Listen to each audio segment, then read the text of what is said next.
அனைவருக்கும் வணக்கம். இந்த நிகழ்ச்சிக்கு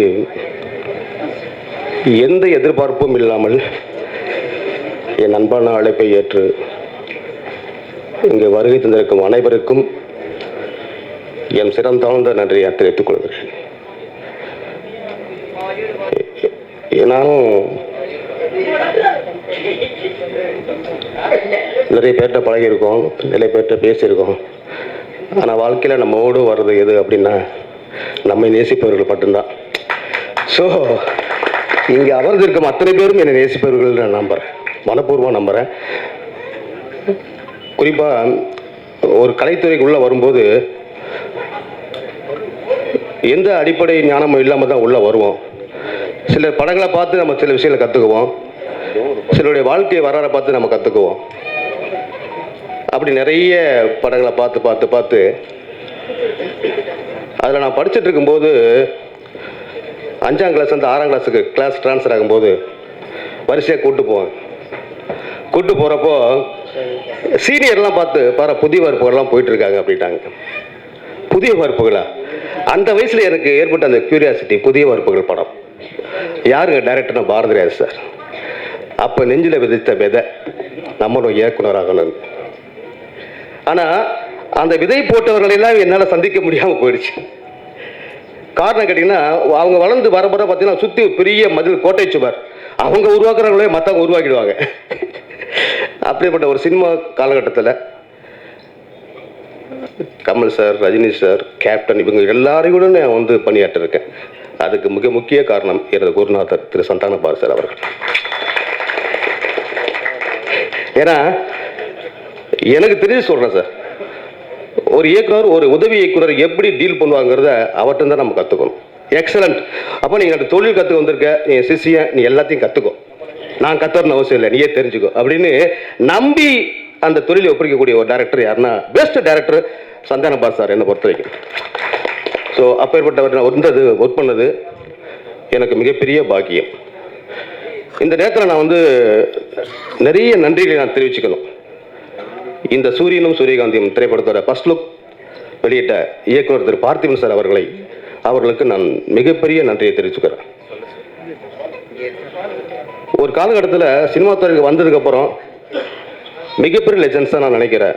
Kamal sir, Rajini sir, captain இவர்களை தாண்டி நல்ல கதைவசனம் எழுதுறவர்ப்பா அவர் தான் சிறந்தவர், நல்லா நடிக்காருப்பா அவர் தான் சிறந்தவர் அப்படின்னு ஒவ்வொரு காலகட்டத்திலும் நம்ம பரிணாமம் வர வர வர இவர் பெஸ்ட்டு, அவர் பெஸ்ட்டு, அவர் பெஸ்ட்டு, அவர் பெஸ்ட்டு போகும்போது அவங்க மனசுக்களை நம்ம ஊன்றி போனவர் தான் பார்த்திபன் சார். புதிய பாதி பார்த்ததுக்கப்புறம் நான் கதை பண்ண ஆரம்பித்தேன். அவர் எந்த கதை பண்ணாலும் பார்த்திபன் சார் தான் ஹீரோ பண்ணுற மாதிரி ஒரு சென்சிட்டிவ் வரும். ஸோ அதனால தான் ஃபஸ்ட்டு அவரை வச்சு நான் படம் பண்ணணும்னு முடிவு பண்ணேன். அதே மாதிரி பார்த்தீங்கன்னா நான் புன்னகை மன்னன் படம் பார்க்கும்போது நான் கமல் சாரோட தீவிர ரசிகன். புன்னகை மன்னன் படம் பார்க்குறப்போ ரகுநாட்டி சார் ஒளிப்பதை பார்த்து இவரை வச்சு தான் நம்ம படம் பண்ணணும்னு நினச்சேன். ஸோ எல்லாமே அமைந்தது என் முதல் படம் நினைக்காத நாள் இல்லை. பார்த்திபன் சார், தேவயானி மேடம் இவங்க எல்லாருக்குமே நான் நன்றி சொல்ல கடமைப்பட்டிருக்கிறேன். என்னை இயக்குனராக்கிய ஐஸ்வரி கணேஷ் சார் அவர்களுக்கு இந்த நேரத்தில் மிகப்பெரிய நன்றி நான் தெரிவிச்சுக்கிறேன். அற்புதமான ஒரு கலைஞர். அந்த படத்தோட தயாரிப்பாளரும் அவர் தான். அவர் கடைசி வரைக்கும் இருந்ததுனா என்னோட வாழ்க்கை வேற மாதிரி டேர்ன் ஆயிருக்கும். அவர் ஒருத்தர் ஒப்படைச்சாரே அது சரியா வரல. அப்படி பேசப்பட்ட ஒரு படம். இன்னைக்கும் படம் பார்த்தீங்கன்னா புதுசாக இருக்கும் அப்படிதான் சொல்லுவாங்க. இன்னைக்கும் சேனலில் போயிட்டு இருக்க ஒரு படம். அதே மாதிரி தீக்குச்சி. என்னுடைய படங்கள் எல்லாமே பார்த்தீங்கன்னா ஒரு சமூக பார்வையோடு தான் இருக்கும். நம்ம அப்படி தான் வளர்ந்தோம். கலைஞர், புரட்சி தலைவர் இப்படி எல்லாம் பார்த்து இன்னைக்கு வரைக்கும் பாருங்க, கள்ளக்குறிச்சியில் கள்ளச்சாராயம் எடுத்து 40 பேர் செத்து போயிட்டாங்க. இது யாருக்கு பொறுப்பேற்றுக்க முடியும்? அந்த குடும்பம் அனாதை நிற்கிது. அந்த மாதிரி தான் சினிமாவில் இருக்கக்கூடிய தந்தையாக தான் இவங்களை உட்காந்துருக்காங்க. இப்போலாம் எனக்கு தந்தையா தாயா தெரியுறாங்க. ஏன்னா சினிமாவை காப்பாற்ற பொறுப்பு இவங்ககிட்ட இருக்குன்னு நான் நம்புறேன். ஒரு படம் பண்ணுறது சாதாரண விஷயம் இல்லை. நம்ம டைரக்டர் ஆகிடலாம், இது பண்ணிடலாம். ஒரு படத்தை தயாரிக்கிறது இப்போ ஈஸியாக தான் இருக்குது. ஆனால் அதை வெளியிட்டு ஸ்க்ரீனுக்கு கொண்டு வரது ரொம்ப ரொம்ப கஷ்டமாக இருக்குது. அந்த பொறுப்பெல்லாம் இவங்கெல்லாம் தெரியும், எல்லாமே தெரியும் அவங்களுக்கு. ஸோ அவங்க அதுக்கான ஒரு முன்னெடுத்து வைப்பாங்கன்னு நான் நம்புகிறேன்.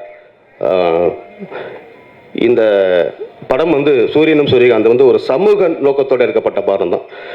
இப்போ எல்லாருமே பொதுவாக பார்த்தீங்கன்னா ஜாதின்னு ஏன் ஜாதி தான் வசதி, ஓன் ஜாதி வசதி கொடி பிடிக்கிற ஒரு காலம் ஆயிடுச்சு. ஸோ நம்ம அதை தாண்டி நம்ம வந்து சிந்திக்க ஆரம்பிக்கணும். நம்ம ஏன் மனிதனாக இருக்கக்கூடாது வாழ்க்கையில்? அதுக்கு பெரிய பிரச்சனை. எதையாவது நம்ம தூண்டி விட்டு அதையே நினைக்க வச்சு மக்களை வந்து பிரித்து வைக்கிற ஒரு காலகட்டமாக மாறி போச்சு.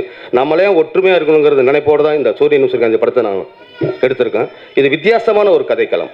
நிச்சயமாக விமர்சனம் பண்ணுறவங்களும் சரி, படம் பார்க்குறவங்களும் சரி, அடுத்த காட்சி என்னங்கிறத யூகிக்கவே முடியாது. அப்படி ஒரு ஸ்க்ரீன் பிளே,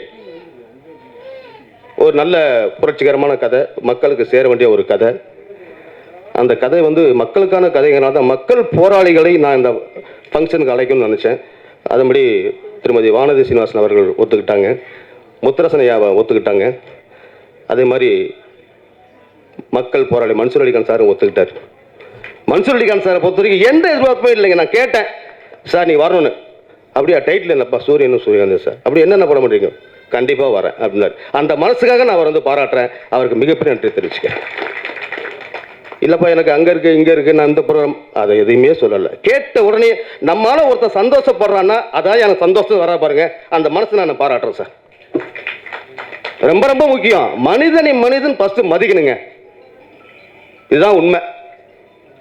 சக மனிதனை மதிக்காத எந்த ஒரு மனிதன் இந்த பூமியில் வாழ தகுதியற்றவன்னு சொல்லியிருக்காரு அப்படி ஒரு தலைவர்களாம். பெரியாரும் சொல்லியிருக்காரு. பெரியாருடைய முதல் எதிரி என்னன்னா ஆதிக்கம் அப்படின்னு சொல்லுவாரு. ஆனால் இன்னைக்கு ஆதிக்கவாதிகள்லாம் பெரியாரை பேசுறாங்க. அதான் வேடிக்கையாக இருக்கு. பரவாயில்ல, ஏதோ இந்த படைப்பாளிகள், சினிமாவுக்கு அத்தனை படைப்பாளியும் ஒரு சமூக போராளி தான். ஏன்னா சமூகத்தை நம்ம ஏதாவது சொல்ல மாட்டோம்னு தான் போராடிட்டு இருக்காங்க. அவங்களுக்கும் இந்த இடத்துல நன்றி தெரிவிச்சுக்கிறேன். என்னோடு இந்த படம் வளர நான் தயாரிப்பாளர்ன்றதுன்னு ஒரு குறிக்கோளாக இருந்தது. அதுக்கு நிறைய அனுபவங்கள் இருக்குது. அதை பற்றி பேசினா இந்த மேடை அசிங்கமாயிரும். அதனால் அவங்கள பற்றி நான் பேச விரும்பலை. ஸோ நம்மளால் எதையும் முடியும்னு சாதிப்போம். நான் ஒரு போராளி தான் இன்ன வரைக்கும். அந்த போராட்டம் நிறைய இருந்துட்டு இருக்கு. நம்ம நிறைய நல்லது செய்கிறோம். அந்த நல்லதை பற்றி யாரும் நினைக்கிறது இல்லை. என்ன காரணம் கேட்டிங்கன்னா, ஒரு பொருளோட மரியாதை தெரியாத அந்த பொருள் சேர்ந்து என்ன ஆகும், அந்த பொருளுக்கே மரியாதை இருக்காது. ஸோ அப்படி சூழ்நிலை மாறிட்டு இப்போ வந்து நம்மளை மதிக்கவர்களை நம்ம வந்து ஏற்றுக்கொண்டு இந்த படத்தை ரிலீஸ் பண்ண வந்திருக்கோம். இந்த படத்துக்கு முக்கிய காரணமான இருந்த ஒரு 4-5 பேர் இருக்காங்க. அதில் செஞ்சி அசோகன் சார் ஒருத்தர். சார் இல்லைங்க சார், இவர்களெல்லாம் அந்த படத்தை முடிச்சிருக்க முடியாது. கதையை கேட்ட உடனேயே அவர் வந்து அத்தனை பேரையும் மதித்து அந்த எங்கள் வீட்டில் தங்கிக்க இங்கேயே படம் பண்ணுற லொக்கேஷன் பார்க்க கூப்பிட்டு போய் சின்ன குழந்தை மாதிரி ஓடுவார். அவர் பெரிய நல்ல மனிதர். அவர் சுற்றி ஊரே இருக்கு. அவர் நமக்கு அவ்வளோ ரெஸ்பான்ஸ் கொடுத்தார். ஏன்னா அவர் சினிமாவை விரும்புகிறவர். சினிமாவை விரும்புகிற நேசிக்கிற ஒரு தயாரிப்பாளர் ஒரு இயக்குனர் சேர்ந்தால் அந்த இயக்குனர் ஜெயிச்சிடும் கண்டிப்பாக. ஸோ அதே மாதிரி சச்சின் மாலி அவர்னு சொல்லிட்டு சார் எந்திரிங்க சார் ப்ளீஸ். சார் தான் இந்த படத்தோட இடை தயாரிப்பாளர். மிகப்பெரிய சினிமா நேசிக்கிறவர். அப்படி நேசிப்பார். கதை கேட்டு படத்தை டபுள் பாசிட்டிவ் பார்த்தோன்னே சிரிச்சு புண்ணானவர். ரொம்ப நல்லா இருக்குன்னு சொல்ல பாருனார். அந்த சந்தோஷம் தான் எனக்கு மிகப்பெரிய வெற்றி. ஸோ என்னுடைய மானசீக குரு ஆர் உதயகுமார் சார், அப்புறம் ராஜ் அழகு பண்ணேன் sir, Selva sir, sir Senjinathan sir, sir Soundarapandian sir, எனக்கு வந்து வாழ்க்கையில் மறக்க முடியாத ஒருத்தர். பல இக்கட்டான காலகட்டத்தில் எனக்காக தோல் விட்டு நின்றவர். அதுக்காக அவருக்கு இந்த இடத்துல மிகப்பெரிய நன்றி தெரிவிச்சுக்கிறேன். அதே மாதிரி முரளி சார், அவர் என்னை அஸ்டேட்டர் காலத்துலேருந்து பார்த்துருக்காரு. அவருக்கு தெரியும் என்னை பற்றி. ஸோ ஒரு போராளியாக இருந்த எனக்கு மிகப்பெரிய ஆதரவு கொடுத்த சார் பேர சார், நான் உங்களுடைய பேச்செல்லாம் கட்டி இப்போ மிரண்டு போயிட்டேன்னா நீங்களும் ஒரு பேச்சாளர் மாறிட்டீங்க. ஒவ்வொரு கட்சியிலையும் ஒரு பேச்சாளர் இருப்பாங்கன்ற மாதிரி சினிமா வட்டத்தில் இருக்கக்கூட மிகப்பெரிய பேச்சாளர் நீங்கள் மாறிட்டீங்க. உங்கள் பேச்சு வந்து அற்புதமாக இருக்குது, கருத்துக்களாக இருக்குது. அந்த கருத்துக்களை ஆணித்தரமாக சொல்லக்கூடிய ஒரு தைரியம் உங்கள்கிட்ட இருக்குது. அதை நான் மதிக்கிறேன் சார். அதே மாதிரி சார் எலியட் சார், ஒரு காமெடி ஸ்கிரிப்டில் ஜெயிக்கிறது எப்படின்னா எலியட் சார்கிட்ட கற்றுக்கலாம். Excellent director Elliot sir, welcome sir. ஆனால் குழு சுரேஷனை ஒரு நடிகனாக ஒரு மிகப்பெரிய உழைப்பாளியாக மாறி தனக்குன்னு ஒரு கூட்டத்தை உருவாக்கிறது ரொம்ப ரொம்ப ரொம்ப கஷ்டம். அதை உருவாக்கிக்கிட்ட குழு சார்களை நான் மனமாக பாராட்டுகிறேன் சார். அப்புறம் ராஜசிம்மன் சார், உங்களுக்கு ரொம்ப ரொம்ப தேங்க்ஸ். ஏன்னு கேட்டிங்கன்னா சார் நீங்கள் தான் நடிக்கிறீங்க சார், சொல்லுங்கள் சார் நடிச்சிருவா அப்படின்னு. இல்லை சார் எவ்வளோ எதிர்பார்க்குறீங்க, நீங்கள் என்ன கொடுப்பேன் கொடுங்க சார், நான் நடிக்கிறேன்னா பாருங்க. அந்த தங்க மனசுக்கு என்னுடைய நன்றி பாராட்டுகள். சரண சுபாய் சார், நீங்கள் ஒரு மிகப்பெரிய லெஜெண்ட். ஏன்னு கேட்டிங்கன்னா ஒரு அற்புதமான கலைஞரை வச்சு நீங்கள் படம் பண்ணியிருக்கீங்க, அஜித் சார் வச்சு. அதுவே ஒரு மிகப்பெரிய விஷயம். ரெண்டாவது பார்த்தீங்கன்னா நடிப்பு, பேச்சாற்றல் எல்லாமே இருக்கக்கூடிய ஒரு பன்முக கலைஞரை எனக்கு இந்த ஃபங்க்ஷனுக்கு வந்ததுக்கு நான் மிகப்பெரிய சந்தோஷம் நினைக்கிறேன். குறிப்பாக இந்த கதையை யோசிக்கும் போது மனசில் பட்ட ஒரு கதையின் நாயகனாக அப்புக்குட்டி என்னோட நண்பர் அப்புக்குட்டி எந்திரிங்க. ஒரு மிகப்பெரிய திறமசாலைங்கிறது இந்த படத்தில் பொறுப்பட்டிருக்கா சார். அவர் நடிக்கிற ஒவ்வொரு காட்சியிலையும் பார்த்தீங்கன்னா குறிப்பாக நான் பார்த்துருப்பீங்க. நான் வந்து என்னுடைய படத்தில் வடிவேல் வச்சு தான் காமெடி ஒரு கட்டம் இருப்பேன். தீக்குச்சியாக இருக்கட்டும், நினைக்காதனாக இருக்கட்டும், ஹலோ யார் பேசுறது, நீ தானே பேசுகிற காமெடிலாம் மெகா கிட்டு. ஹாலிவுட் லெவலில் கணக்கில் ஒரு காமெடி அங்கே ப்ரோக்ராம் அங்கே தான் பண்ணாங்க. அது மாதிரி தீக்குச்சியில் பார்த்தீங்கன்னா அண்ணன் வந்து நரிக்கணும் நடிச்சிருப்பார் வடிவேல் அண்ணன். நடிச்சு காக்கா சொல்கிற காமெடியில் கிளி இன்ன வரைக்கும் சேனலில் போயிட்டு இருக்கு. ஸோ அப்படி ஒரு காம்பினேஷனில் இருந்து இப்போ நம்ம ஒரு படம் பண்ண போகிறோம், பட்ஜெட்டில் பண்ண போகிறோம் அப்படின்னா அது தரமான படமாக இருக்கணும். அப்படின்னா அதில் ஹியூமர் இருக்கணும் அப்படிங்கிறது தான். அந்த ஹியூமர் ஒர்க் அவுட் பண்ணால் எனது குருநாதர் சந்தானபார் சாரும் அப்புக்குட்டி நண்பரும் சேர்ந்து காமெடி கலைக்கிறாங்க சார். இந்த படம் பார்க்கலாம், நீங்கள் அப்படி கலைக்க இருக்கலாம். நீங்கள் எவ்வளோ காமெடி சொல்லிட்டு கடிச்சிருப்பாங்க, அதை பற்றி நான் பேச விரும்புகிறேன். இந்த படம் வந்து பாருங்கள், நிச்சயமாக வயிறு சிரிப்பீங்க. அப்படி ஒரு காமெடியை கொடுத்துருக்கிறதுக்கு அப்புக்குட்டி சாருக்கும் சந்தானபார் சார் நான் ரொம்ப நன்றி தெரிவிச்சுக்கிறேன். அப்புறம் இந்த கதையின் நாயகனாக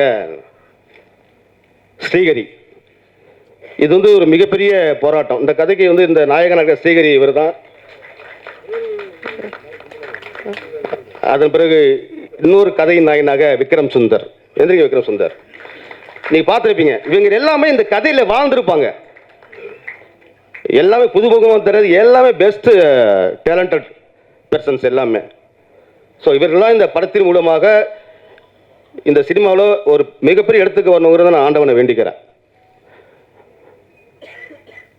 உட்காருங்க. அப்புறம் ரேவதி, இவங்க இந்த படத்தை கேரக்டர் பண்ணிருக்காங்க, இவங்க ஹீரோயினா பண்ணியிருக்காங்க. Best artist. நீங்கள் என்ன சொல்லலாம், கப்புன்னு பிடிப்போம், கற்பூர மாதிரி சொல்லுவாங்க, அந்த மாதிரி ஒரு ஆர்டிஸ்ட். உட்காருங்க. மஸ்தான் சார் எந்திரிக்க கொஞ்சம். இன்றைக்கும் இருக்கக்கூடிய டான்ஸ் மாஸ்டர் சார். இவர் ஒரு மிகப்பெரிய கலைஞன். நீங்கள் சொன்னீங்கன்னா போதும், சுச்சுவேஷன் சொன்னீங்கன்னா போதும், என்ன சார் அவ்வளோதானே ஜி வாங்க ஜி அப்படின்னு ஸ்பீடில் உட்காந்துட்டு கலைக்கு எடுத்துருவாப்புல. நீங்கள் ஃப்ரேமிங் பார்த்துருப்பீங்க. சொன்னப்போ டக்குன்னு முடிச்சு கொடுத்த well talented person Mastan sir. உங்களுடைய உழைப்புக்கும் எனக்கு கொடுத்த ஆதரவுக்கும் ரொம்ப நன்றி சார். நன்றி. உட்காருங்க. அப்புறம் கேமராமேன் திருவாரூர் ராஜா, வாங்க. இவர் தான் திருவாரூர் ராஜா. இந்த படத்துக்கு வந்து கூப்பிட்ட உடனேயே வந்து கதையை கட்டிட்டு பார்த்தீங்கன்னா ரொம்ப இயல்பாக இருக்கும். இந்த படமே வந்து நம்ம வந்து வேறு மாதிரி பண்ணலை, ஒரு இயல்பான நீரோட்டத்தில் பண்ணியிருக்கோம். அதுக்கு மிகப்பெரிய உறுதியாக இருந்த ராஜா அவர்களுக்கு நன்றி தெரிவிச்சுக்கிறேன். ஆனால் ஃபைட் மாஸ்டர் மோகன் ஸ்பீடு மோகன் வாங்கினேன். இவர் வந்து அண்ணன் ஸ்பீடு மோகன் ஃபைட் மாஸ்டர். ரொம்ப ஸ்பீடு தான் அவர். ஆனால் இப்போ தான் பார்க்குறேன், அதுக்கப்புறம் ஃபைட் பண்ணிட்டு போகிறேன், இப்போ தான் பார்க்குறேன். அவ்வளோ ஸ்பீடாக போயிட்டார். இப்போ வந்திருக்காரு, நல்லா திறமசாலி. இவருக்கு நீங்கள் ஆதரவு கொடுன்னு வேண்டிக்கிறேன். இதுக்கு மேலே நீங்கள் படம் பார்த்து புரிஞ்சிருப்பீங்க. உங்களுடைய எல்லோருடைய ஆதரவுக்கும் நன்றி தெரிவிச்சுக்கிறேன்.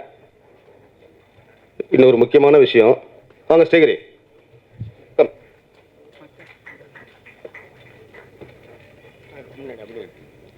ஸ்ரீஹரி உங்ககிட்ட 2 வார்த்தை பேசுவார். அனைவருக்கும் வணக்கம். என் பெயர் ஸ்ரீஹரி.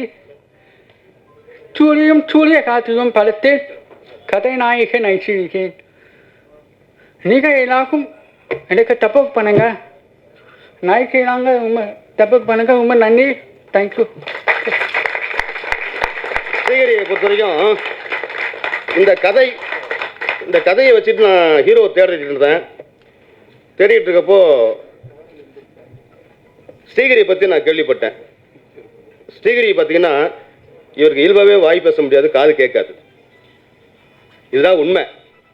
ஆனால் அதையும் தாண்டி நான் நடிப்பேன்னு சொன்ன ஒரே காரணத்துக்காக தான் இந்த படத்தையே நான் எடுத்தேன். இந்த படத்தை எங்கே தொடங்கணும் பார்த்தீங்கன்னா அங்கேருந்து தொடங்க. நான் எப்பயும் வந்து சேலஞ்சிங்கான வாழ்கிற ஒரு ஆள். நிறைய சேலஞ்சிங்கை பார்த்தாச்சு, இது ஒரு சேலஞ்சிங். என் ஒய்ஃபிட சொன்னா, பசங்க சொன்னா, அப்பா இவரை வச்சு நீ படம் அனுப்பா அப்படின்னாங்க. அங்கிருந்தான் இந்த படத்தினுடைய ஆணி வேறு ஆரம்பிக்கப்பட்டது. ஒரு விதை அங்கே தான் போட்டேன். இவர் நடிக்க வைக்கிறது ஒரு சேலஞ்சிங்காக நான் நினைக்கவே இல்லை. நான் என்கிட்ட நமக்கு சேலஞ்ச் தானே, நம்ம தான் நிறைய பார்த்துட்டோமே.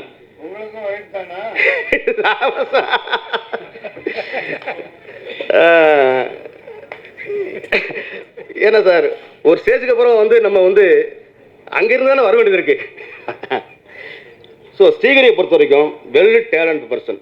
நான் போய் எதுக்கு இன்னும் சொல்லுவேன், வாய் பேச அப்படியே அது புரிஞ்சு டக்குனு எமோஷனல். பார்த்தீங்கன்னா இப்போ செந்திரா சொன்னார், என்னப்பா இந்த பையன் எப்படி சூப்பராக பண்ணியிருக்கான், ஒரு மோகன்லால் மாதிரி பண்ணிருக்கான். அந்த வார்த்தை வந்து அற்புதமான ஒரு வார்த்தை. இன்னொரு மோகன்லாலாக உருவெடுக்க வேண்டும் ஸ்ரீஹரி அப்படிங்கிறது என்னோட ஆசை. நல்லா வருவார். இங்கே இருக்க அத்தனை பேருடைய ஆசீர்வாதமும் அவருக்கு வேணும். அவங்க அம்மா சொல்லுவாங்க அடிக்கடி, என் பையன் பார்த்துங்கன்னு. எங்க வேணாங்க, என் பிரதர் நான் பார்த்துக்கன்னு சொல்லி அப்படி தான் கூட்டு வந்தேன் இந்த படத்தில். உங்கள் சப்போர்ட்டை கொடுங்க. தேங்க்யூ. தேங்க்யூ. விக்ரம், வாங்க விக்ரம்.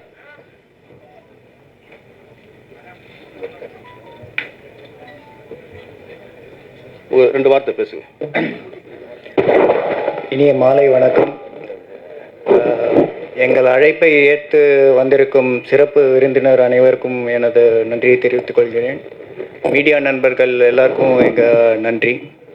ஒரு சின்ன ஜிஸ்ட் சொல்கிறேன்.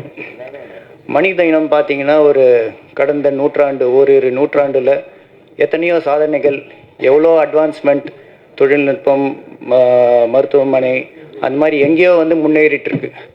ஆனால் அப்படியும் பார்க்கும்போது ஒரு சில இடத்துல இன்னும் நம்ம ரொம்ப பின்தங்கி இருக்கோம். அப்படிப்பட்ட ஒரு பிரச்சனையை தான் சார் ஒரு விதையாக எடுத்து அதை ஒரு கதையாக ஆக்கி மேலும் மெருகேற்றி ஒரு படமாக உருவாக்கி இருக்காரு. ரொம்ப இன்றைக்கு சமுதாயத்தில் ஒரு முக்கியமான ஒரு பிரச்சனை அது. ஒரு சின்ன தீப்பொறி கூட அது பெரிய தீயாக பரவக்கூடிய ஒரு விஷயம். அதை ஒரு அருமையான கதையாக எடுத்திருக்காரு. நல்ல படமாக வந்திருக்கு. எங்கள் எல்லாருடைய உழைப்பையும் போட்டு எடுத்திருக்கோம். அதை சினிமா ரசிகர்களிடையே கொண்டு சேர்க்கறதுக்கு உங்கள் பேராதரவு வேண்டும். நன்றி. ஆனதான்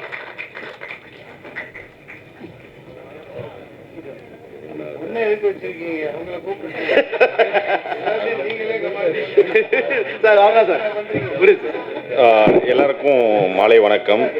ஸோ நம்மளுக்கு எனக்கு வாய்ப்பு கொடுத்த ஏஎல் ராஜா சாருக்கு ரொம்ப ரொம்ப நன்றி. அண்ட் இந்த படத்தில் பார்த்தீங்கன்னா ஹீரோ எந்த அளவு முக்கியமோ அந்த அளவு பார்த்தீங்கன்னா நெகட்டிவ் ரோல், அந்த வில்லன் பார்த்தீங்கன்னா அவங்களும் ஒரு முக்கியமான கேரக்டராக இந்த கதை ஃபுல்லாகவே நாங்கள் ட்ராவல் பண்ணியிருப்போம். ஸோ எல்லாருமே கண்டிப்பாக படம் பாருங்கள். ரொம்ப ஃபாஸ்ட்டாக இருக்கும். ஸ்க்ரீன் ப்ளே அவ்வளோ அற்புதமாக வந்திருக்கு. அண்ட் காமெடி பார்த்தீங்கன்னா இந்த படம் ஃபுல்லாக ட்ராவல் ஆகிருக்கும். சீரியஸான சீன்லேயும் பார்த்தீங்கன்னா நம்மளுக்கு ஹியூமர் கண்டிப்பாக கொடுத்துருப்பாங்க. படம் ரொம்ப சூப்பராக வந்திருக்கு. கண்டிப்பாக தேட்டரில் எல்லாரும் போய் பாருங்கள். எல்லாருக்குமே ரொம்ப ரொம்ப நன்றி. தேங்க்யூ. இது வரைக்கும் அமைதியாக இருந்தது ரொம்ப நன்றி. Thank you very much. சூரியனும் சூரியகாந்தியும் ஆடியோ ரிலீஸ்க்கு வந்திருக்கிறோம். மேடையில் அமர்ந்துள்ள தமிழ்நாடு திரைப்பட இயக்குநர்கள் சங்கத்தின் தலைவர் ஆர் வி உதயகுமார் அவர்களே, செயலாளர் பேரரசு அவர்களே, திரைப்பட இயக்குனர் எழில் அவர்களே, சந்தனபாரி சார் அவர்களே, கூல் சுரேஷ் அவர்களே, ராஜசிம்மன் அவர்களே, அப்புறம் எங்கள் டைரக்டர் சரவண சுப்பி அவர்களே,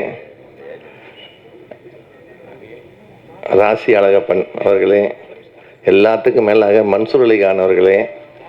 நான் கூல் சுரேஷ்னு சொல்லும் போது மட்டும் யாருமே கைத்தட்டலை, அது ஏன்னு தெரியல.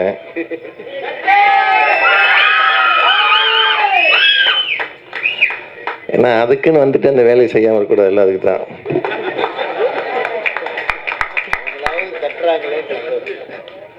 அதே மாதிரி செந்தில்னா சார், நான் அவரை மட்டும் ஒரு ஸ்பெஷலாக ஒரு குறிப்பு சொல்லணும்.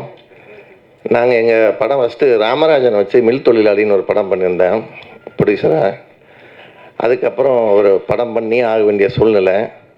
அப்போ பூந்தோட்ட காவல்காரன் மிகப்பெரிய ஹிட் ஆகி சார் பிஸியாக இருந்தார். இப்போ அவர் படம்லாம் நான் பாட்டாளி மகன் படித்த பிள்ளைலாம் பிஆர்ஓ ஒர்க் பண்ணிகிட்டு இருந்தேன். அப்போ அவர்கிட்ட போய் நின்னோம், சார் ஒரு படம் பண்ணி கொடுங்க அப்படின்னா. அப்போ என்ன சொன்னார், எங்களுக்கு ஒன்றும் இல்லை சார், கொஞ்சம் கடன் இருக்குது, இந்த கடன் அடைக்கிறதுக்கு ஒரு படம் பண்ண, அதை நீங்கள் தான் பண்ணி கொடுக்கணும்னு சொன்னேன். என் யூனிட் பேர் எல்லார் பேரையுமே போட்டுக்கோங்க அப்படின்ட்டாரு. ஸோ அப்போ ஒரு கஜேந்திரகுமார் ஒருத்தட்ட கதையை கேட்டோம். அவர் சாரே சொன்னார், கதை நல்லா இருந்தது, என்ன டைட்டில் வைக்கலாம் அப்படின்னு சொல்லும்போது, அப்போ சின்னத்தம்பி நல்லா ஓடிட்டு இருந்தது. இப்போ ரஜினி படம் போக்கிரி ராஜா ஓடிட்டு இருந்தது. சின்னத்தம்பியிலேருந்து ரஜினியிலேருந்து போக்கிரியும் சின்னத்தம்பி எடுத்து போக்கிரி தம்பின்னு ஒரு டைட்டில் கொடுத்தாரு. அந்த படம் 28 நாளில் ஆர்ஓ ஃபிலிமில் அவுட்டோரில் ஷூட் பண்ணி கொடுத்தாரு கேசவன் சார் கேமரா. நாங்கள் அழகாக அதை ஒரு நல்ல விலைக்கு விற்றுட்டு அந்த கடனை அடைச்சிட்டு வெளியில் வந்தோம். ஏதாவது ஒரு மேடை கிடைக்க அவருக்கு நன்றி சொல்லணும்னு நினச்சேன். இன்றைக்கி அந்த நன்றி அவருக்கு சொல்லிக்கிறேன்.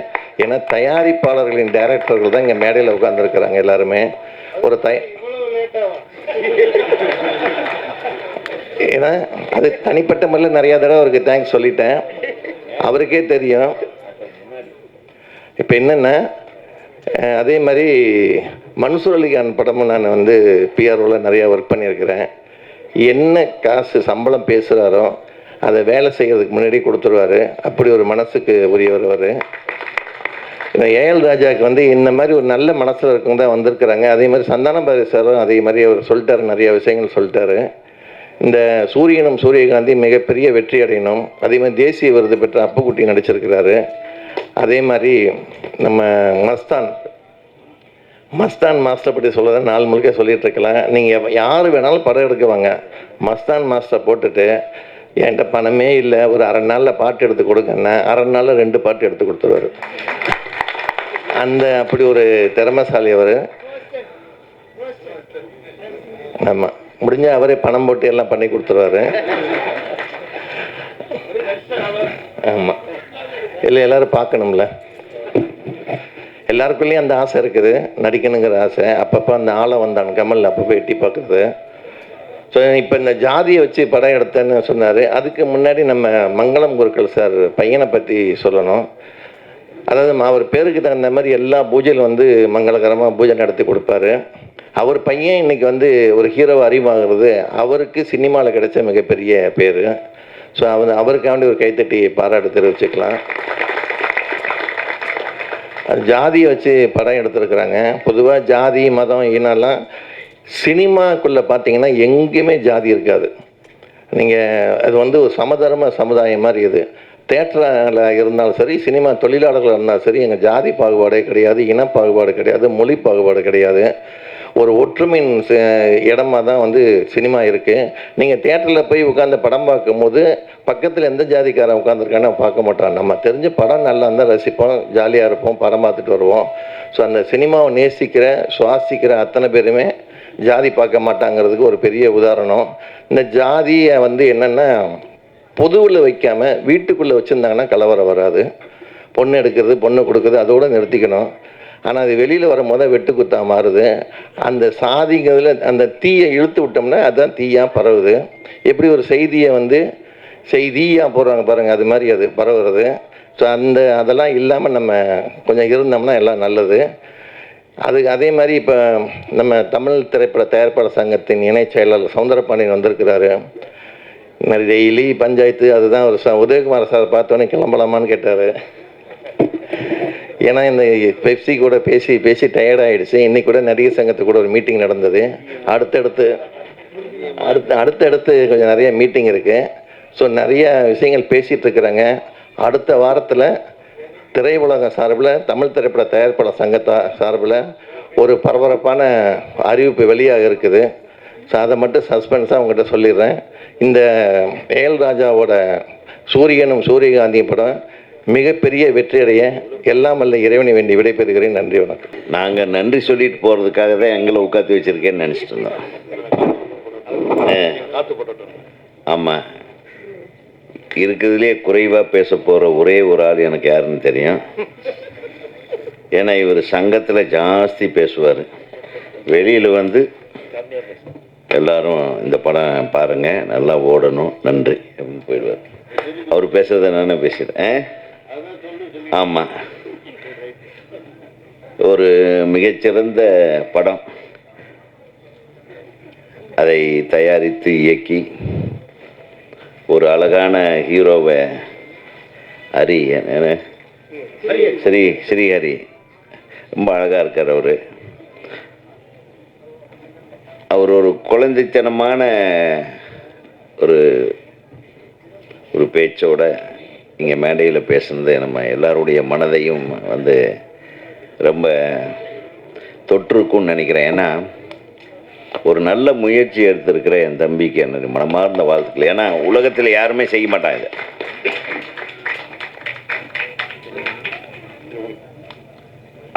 அவன் இந்த படத்தில் நடிக்க ஆரம்பித்து நல்லா பேச கற்றுக்கிட்டான்னு நினைக்கிறேன்.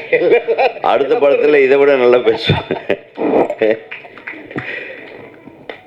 ஆக ஏதோ ஒன்று நடக்குது, இறைவன் அருளால் ஏதோ ஒரு நல்ல விஷயம் நடக்குது. அதை ஏன்னா இன்றைக்கி ஒரு ட்ரெய்லர் ரிலீஸுக்கு இவ்வளவு கூட்டம் வாழ்க்கையில் எனக்கு ஃபஸ்ட்டு டைம் நான் உள்ளே வராமையே அந்த எட்டி பார்க்க வேண்டிய ஒரு சூழ்நிலைக்கான ஆளானது இந்த ரொம்ப சந்தோஷம். எல்லாரும் எனக்கு எந்திரிச்சு அதை வேணால் என் தம்பி படம் தான், நான் இங்கேருந்து சந்திலிருந்தே பார்த்துக்கினேன். ரெண்டு அப்படியே ஒரு ஹாஃப் ஸ்க்ரீனில் தான் பார்த்து முடிஞ்சது எனக்கு. அந்த ஆஃப் ஸ்க்ரீனுக்கு இந்த ஹவுஸ்ஃபுல் தேட்டர் வந்து டபுள் ஹவுஸ்ஃபுல், இன்றைக்கி 350 பேர் வந்திருப்பாங்கன்னு நினைக்கிறேன். இதே உனக்கு மிகப்பெரிய வெற்றி. ஏன்னா உன்னை நேசிக்கிறவர்கள் நிறைய பேர் இருக்கிறாங்க. நீ சொல்லியிருக்கிற கருத்து வந்து அந்த பாரதியும் அம்பேத்கரும் என்ன சொன்னாங்க, என்ன நினச்சாங்க, அந்த கருத்தை தான் நீ சொல்லியிருக்கேன். இது தொன்று தொட்டு சொல்லிட்டு இருக்கிறாங்க, எல்லாத்துக்கும் தெரிஞ்ச விஷயம். நம்ம சின்ன வயசுலேருந்து சாதிகள் இல்லை எடி பாப்பான்னு நம்ம படிச்சுட்டு இருக்கிறோம். எக்ஸாமில் எழுதிடுவோம், அந்த கவிதைக்கு மார்க் வாங்கிடுவோம். பாரதியார் இதுக்காக தான் எழுதிக்கிறாருன்னு நினச்சிருக்காங்க. மற்ற அதை மீறி யாருமே திங்க் பண்ணல. இதுதான் உண்மை. எந்த ஒரு நல்ல விஷயமுமே நாம் படிப்பதற்காக, அப்புறம் ரெண்டாவது பார்த்தா அடுத்தவங்களுக்கு அட்வைஸ் பண்ணுறதுக்காக, மீதி அதை கடைப்பிடிக்கவோ அதை நம் வாழ்க்கையில் எடுத்து அதை செயல்படுத்தவோ அதுக்கெல்லாம் நமக்கு நேரம் இல்லை. ஏன்னா அடுத்த கட்ட நமக்கு போராட்டம் நம்ம துரத்திட்டு இருக்கு. நம்ம போராட்டத்தை துரத்திட்டு இருப்போம். நடுவில் நம்ம கொஞ்சம் கேப்பு கிடைக்கிது பாருங்கள், அப்போ தான் சமுதாயத்தை பற்றி திங்க் பண்ணிகிட்ருப்போம். ஸோ இந்த கேப்பு கிடைக்கிறப்ப அரசியலுக்கு வர்றவங்க, கேப்பு கிடைக்கிறப்ப சமுதாயத்தை பற்றி திங்க் பண்ணுறவங்க இந்த நாட்டில் நிறைய பேர் ஆயிட்டாங்க. அதே மாதிரி கேப்பு கிடைக்கிறப்போ சினிமாவில் நல்ல விஷயத்த சொல்கிற ஆளாக நீ மாறிடக்கூடாது. உன்னுடைய முதல் படத்தை அதான் சொல்ல வரும். உன்னுடைய முதல் படத்திலிருந்து எல்லா படத்திலும் ஒரு தெளிவான ஒரு கருத்தை நீ முன்வைத்து நீ எடுக்கிற உன்னுடைய வீரத்தை நான் பாராட்டுகிறேன். அது கஷ்டங்கள் வரும், நஷ்டங்கள் வரும். ஆனால் அதுக்கு உன்னோட தோல் நிற்கிற நீ சொன்னிய உன்னுடைய நண்பர்கள், தயாரிப்பு, இணை தயாரிப்பு, அவங்க எவ்வளவெல்லாம் உனக்கு உதவி செய்தாங்கன்னு, அந்த மாதிரி உதவி உனக்கு தொடர்ந்து கிடைக்கட்டும். நீ வந்து வெற்றிகரமான ஒரு எல்லையை தொட வேண்டும். இந்த படம் யாருக்காக ஓடுதோ இல்லையோ, என்னுடைய அன்பு தம்பி ஏஎல் ராஜாவுக்காக நிச்சயமாக இது ஓடும். அதை நீ கூட சொல்லலைன்னு நினைக்கிறேன். என்னுடைய நண்பர்கள், ஊடகவியலாளர்கள், பத்திரிகை நண்பர்கள், எங்கள் அண்ணம்மார்கள், தம்பிக, நான் நேசிக்கிற அனைவருக்கும் உனது சார்பாக நான் ஒரு வேண்டுகோளை வைக்கிறேன். இந்த படம் சூரியனும் சூரியகாந்தியும் என்கிற அருமையான டைட்டில், இது அழகான டைட்டில். இந்த படத்தை வெற்றி படமாக மாற்றுவதற்கு உங்களால் இயன்ற அளவு உதவி செய்யுங்கள் என்று கேட்டுக்கொண்டு, அதை இப்போ சொன்னார், ஒரு குருநாதருக்கு ஒரு முதல் மரியாதை செஞ்சார் எங்கள் அண்ணன். சினிமாவிலேயே ரொம்ப அழட்டிக்காத ஒரு டைரக்டர்னா அது அண்ணன் சந்தானம் பாரதி தான். ஏன்னா அவரால் அழட்ட முடியாது, வேற படத்தில் மட்டும்தான் ரொம்ப பண்ணுவார். மற்றபடி அவர் மாதிரி சாஃப்டஸ்ட் பர்சனை நான் பார்த்ததே இல்லை. நான் திரைப்படக் கல்லூரியில் படிக்கிற காலத்தில் அவர் வீட்டை கிராஸ் பண்ணி நடந்து போவேன். எதுக்கால சுகாசினி நடந்து வருவாங்க, நாங்கள்லாம் 5A பஸ்ஸில் ஏறி திரைப்படக் கல்லூரியில் போவோம், ஆழ்வார்பேட்டில் இருக்கும்போது. அந்த போகும்போது எம்ஆர் சந்தானம்னு ஒரு போர்டு இருக்கும், ஒரு சின்ன வீடு. அந்த வீடு தான் இவர் வெளியே நின்றுட்டுருப்பார். ஓ சார் டைரக்டர். அப்போ தான் இவங்க இந்த ஃபஸ்ட்டு படம் நீங்களும் வாசுவும் பன்னீர் புஷ்பங்கள் பண்ணிட்டு, நான் அந்த பாட்டுக்கு நான் அடிமை. அந்த பன்னீர் புஷ்பங்கள் படத்தில் வந்த பூந்தளிராட பாட்டை வந்து நான் திரைப்படக் கல்லூரியில் படிக்கும்போது ஒரு எக்ஸசைஸாக அந்த பாடல் காட்சியை நான் படம் எடுத்திருக்கிறேன். அதனால் எனக்கும் அண்ணன் மானசீக குரு தான். அன்றையிலிருந்து இன்று வரையிலும் அன்பு மாறாத ஒரு, எதுக்குமே ஒரு பந்தா பண்ணிக்க மாட்டார். அண்ணே சூப்பராக இருந்ததுன்னு பண்ணேன், அப்படியே தம்பி ஓகே பார்த்தியா அப்படிம்பார். அதோடு சரி, அதை பற்றி அழட்டிக்காத ஒரு அவர் உடல் நலத்தோடும் மனநலத்தோடும் நல்ல வளத்தோடும் நீடூழி வாழ வேண்டும். ஏன்னா நம்மளுக்கெல்லாம் சீனியர் அவர். அதே மாதிரி நம்ம திரைப்பட இயக்குநர்கள் சங்கத்தில் எதனால நான் அவருக்கு முதல்ல ஃபோன் பண்ணுவேன், ரிக்வெஸ்ட் பண்ணுவேன். அப்புறம் ஓட்டு போடுறதுக்கு மட்டும்தான்டா கூப்பிடுறீங்கன்னு சொல்லக்கூடாதுன்றதுக்காக எல்லா விஷயத்துக்கும் நான் அவருக்கு கூப்பிடுவேன். அப்புறம் இயக்குனர் எழில் சார், அவர் வந்து நான் சும்மா சுற்றிட்டு இருந்தேன், என்ன ஒரு தம்பி கூப்பிட்டு என்னை அமைச்சராக்கி விட்டார். இப்போ ஒரு படத்தில், கருடன் படத்தில். அதே இப்படி சினிமாவில் தான் நீ நானெல்லாம் ஆக முடியும். நிஜமாக யார் உனக்கு எனக்கு சப்போர்ட் பண்ணுவேன்? அதுக்கப்புறம் வந்து இவர் பார்த்தாரு, அது என்ன உங்களை மினிஸ்டர் ஆக்குறது அப்படின்னு என்ன சிஎம் ஆக்கி விட்டுருக்காரு இவர். அடுத்த படம் விரைவில் எதிர்பாருங்கள், ஆர்வி உதயகுமார் சிஎம் ஆக்கிறார். இது அரசியல் இல்லைப்பா, தேசிங் ராஜா 2 படத்தில் என்னை வச்சு செஞ்சுருக்கார் அவர். அதுக்காக என்னுடைய அருமை தம்பி என்னுடைய பேரை கெடுக்காமல் அதை எடிட்டிங்கில் கரெக்ட் பண்ணி என்னை ஒரு மரியாதை இப்போது வந்த நல்ல பேரை கெடுக்காமல் அதுலேயும் கெட்ட வில்லனாவே ஒரு நல்லவனை கூப்பிட்டு எல்லாரும் வில்லனாக்குறாங்க. நியாயமா கேள்வி கேட்டுப்பா. நீங்கள் என்னதான் கெட்டவனாக இருந்தாலும் உங்களை கெட்டவனாகவே நினைக்க மாட்டாங்க படத்தில். ஆனால் நம்மளை போய் நல்ல பசங்க. சரி, எனிவே எனக்கு என்னை முதலமைச்சராக்கிய என் அன்பு சகோதரர் திரு எழில் அவர்களுக்கு நன்றி செலுத்தி கொண்டு இப்போ நிறைய பேர் உட்காந்துருக்காங்க. நம்ம சரவண சுப்பையா இருக்கார் தம்பி. எனக்கு நீண்ட நெடுங்கால நண்பர். அதாவது நான் திரைப்படக்கடி இப்போ ஒரு ஃபோட்டோ காட்டினார். யார் அது அப்படின்னு, அது நான் தான். எனக்கே அடையாளம் கண்டுபிடிக்க முடியாத ஒரு நான் அவரோட இருக்கிற ஃபோட்டோவை காட்டினார். அவர் பத்திரிகையில் அப்போ சாவியா தாய் பத்திரிகையில் இருந்தப்போ திரைப்பட கல்லூரியில் படிக்கிற மாணவர்களை ஒரு பேட்டி எடுக்க வந்தப்போ எடுத்த ஒரு ஸ்டில்லு 1981 எடுத்தது, இஃப் ஐ எம் ரைட். அதில் நானே இல்லை. இவர் யாருங்க இதுன்னு கேட்குறாரு. இது சரி, அது தனியாக பேசிப்போம். அதாம இந்த மாதிரி உறவுகள் நாங்கள் சொல்கிறது. அதே மாதிரி என்னுடைய அன்பு தம்பி திரு மன்சூர் அலிகான் அவர்கள் எப்பவுமே தனக்கு படுற நியாயத்தை உறக்க சொல்பவர், யாருக்காகவும் பயப்படாமல் சொல்பவர். அதனால் என்ன நடந்தாலும் பரவாயில்ல, மனசில் பட்டதை பேசுகிற ஒரே சினிமாக்காரன் இன்னைக்கு மன்சூர் அலி தான். ஆனால் நான் ஒரு உள்ளத்தில் குழந்தை. எனக்கு செல்வமணி அடிக்கடி சொல்வார் இவரை பற்றி, இவருடைய உயர்ந்த பண்புகளை பற்றி. யாருக்கே செல்வமணி அவருடைய படத்தில் அந்த ஆட்டமா பாட்டமா அந்த வீரப்பன் கேரக்டர் அந்த கெத்தப்பில் நடிக்கும்போது இவர் பண்ண, அதாவது கேரக்டராகவே இன்வால்வ் ஆகி யாரோ வந்து தட்டியிருக்காங்க, ஓங்கி ஒரு அற விட்டுருங்க, ஏன்டா நீ அடிச்சேன்னு கேட்டாரா செல்வமணி. ஆனால் நான் வீரப்பண்ணேன், என்னை கை வைக்கலாமா, இவன் அடித்த உடனே அவன் போய் பேஜாராகி அட்மிட் ஆகிட்டான்னு நினைக்கிறேன். ஸோ அந்த மாதிரி கதாபாத்திரமாகவே மாறி இன்னைக்கு வரையிலும் சினிமாவுக்காக தன்னை அர்ப்பணித்து கொண்டு வாழ்ந்து கொண்டிருக்கிற மன்சூர் அலிகானுக்கு உண்மையாகவே இந்த மேடையிலே நீங்கள் வந்து இருந்தது, என் தம்பி ஏஎல் ராஜா அவர்கள் சொன்னது போல அவரை சிறப்பு செய்வது மட்டுமில்லை, நீங்கள் வந்தது சினிமாவை சிறப்பு செய்திருக்கிறீர்கள். அந்த சினிமா என்றென்றும் உங்களுக்கு உரிய இடத்தை தந்து கொண்டே இருக்கும் என்று நான் கூறிக்கொள்கிறேன். எல்லாருக்கும் சார்பாக தான் நான் பேசுகிறேன், வேற யாரும் பேச மாட்டாங்க. நான் இந்த பேசுறதுக்காகவே நான் வந்து மத்தியானம் இருந்து வெயிட் பண்ணிகிட்ருக்கேன். அப்புறம் இங்கே வந்து நான் வந்து ஒரு அரை மணி நேரம் நின்றுட்டே இருந்தேன். நான் பட்ட சந்தோஷத்தை நீங்கள் எல்லாம் பட வேண்டாமா? இப்போ எங்கள் அண்ணன் அவர் செந்தில்நாதன் சார் வந்து is very gem of a person. இவங்க எல்லாமே, நான் எதுக்கு சொல்கிறேன், எல்லாமே நல்லவர்கள். இந்த மேடையில் இருக்கிறவங்க ஒன்றையும் சேர்த்து சொல்லிடுறேன், சௌந்தரியும் சேர்த்து தான். சௌந்தரியம் சில பேர்த்துக்கு நல்லவராக வர, சில பேர்த்துக்கு கேட்டவர், வேறு வழி இல்லை. பஞ்சாயத்துக்கு உட்கார்ந்தா அப்படித்தான். பாதி பேர்த்துக்கிட்ட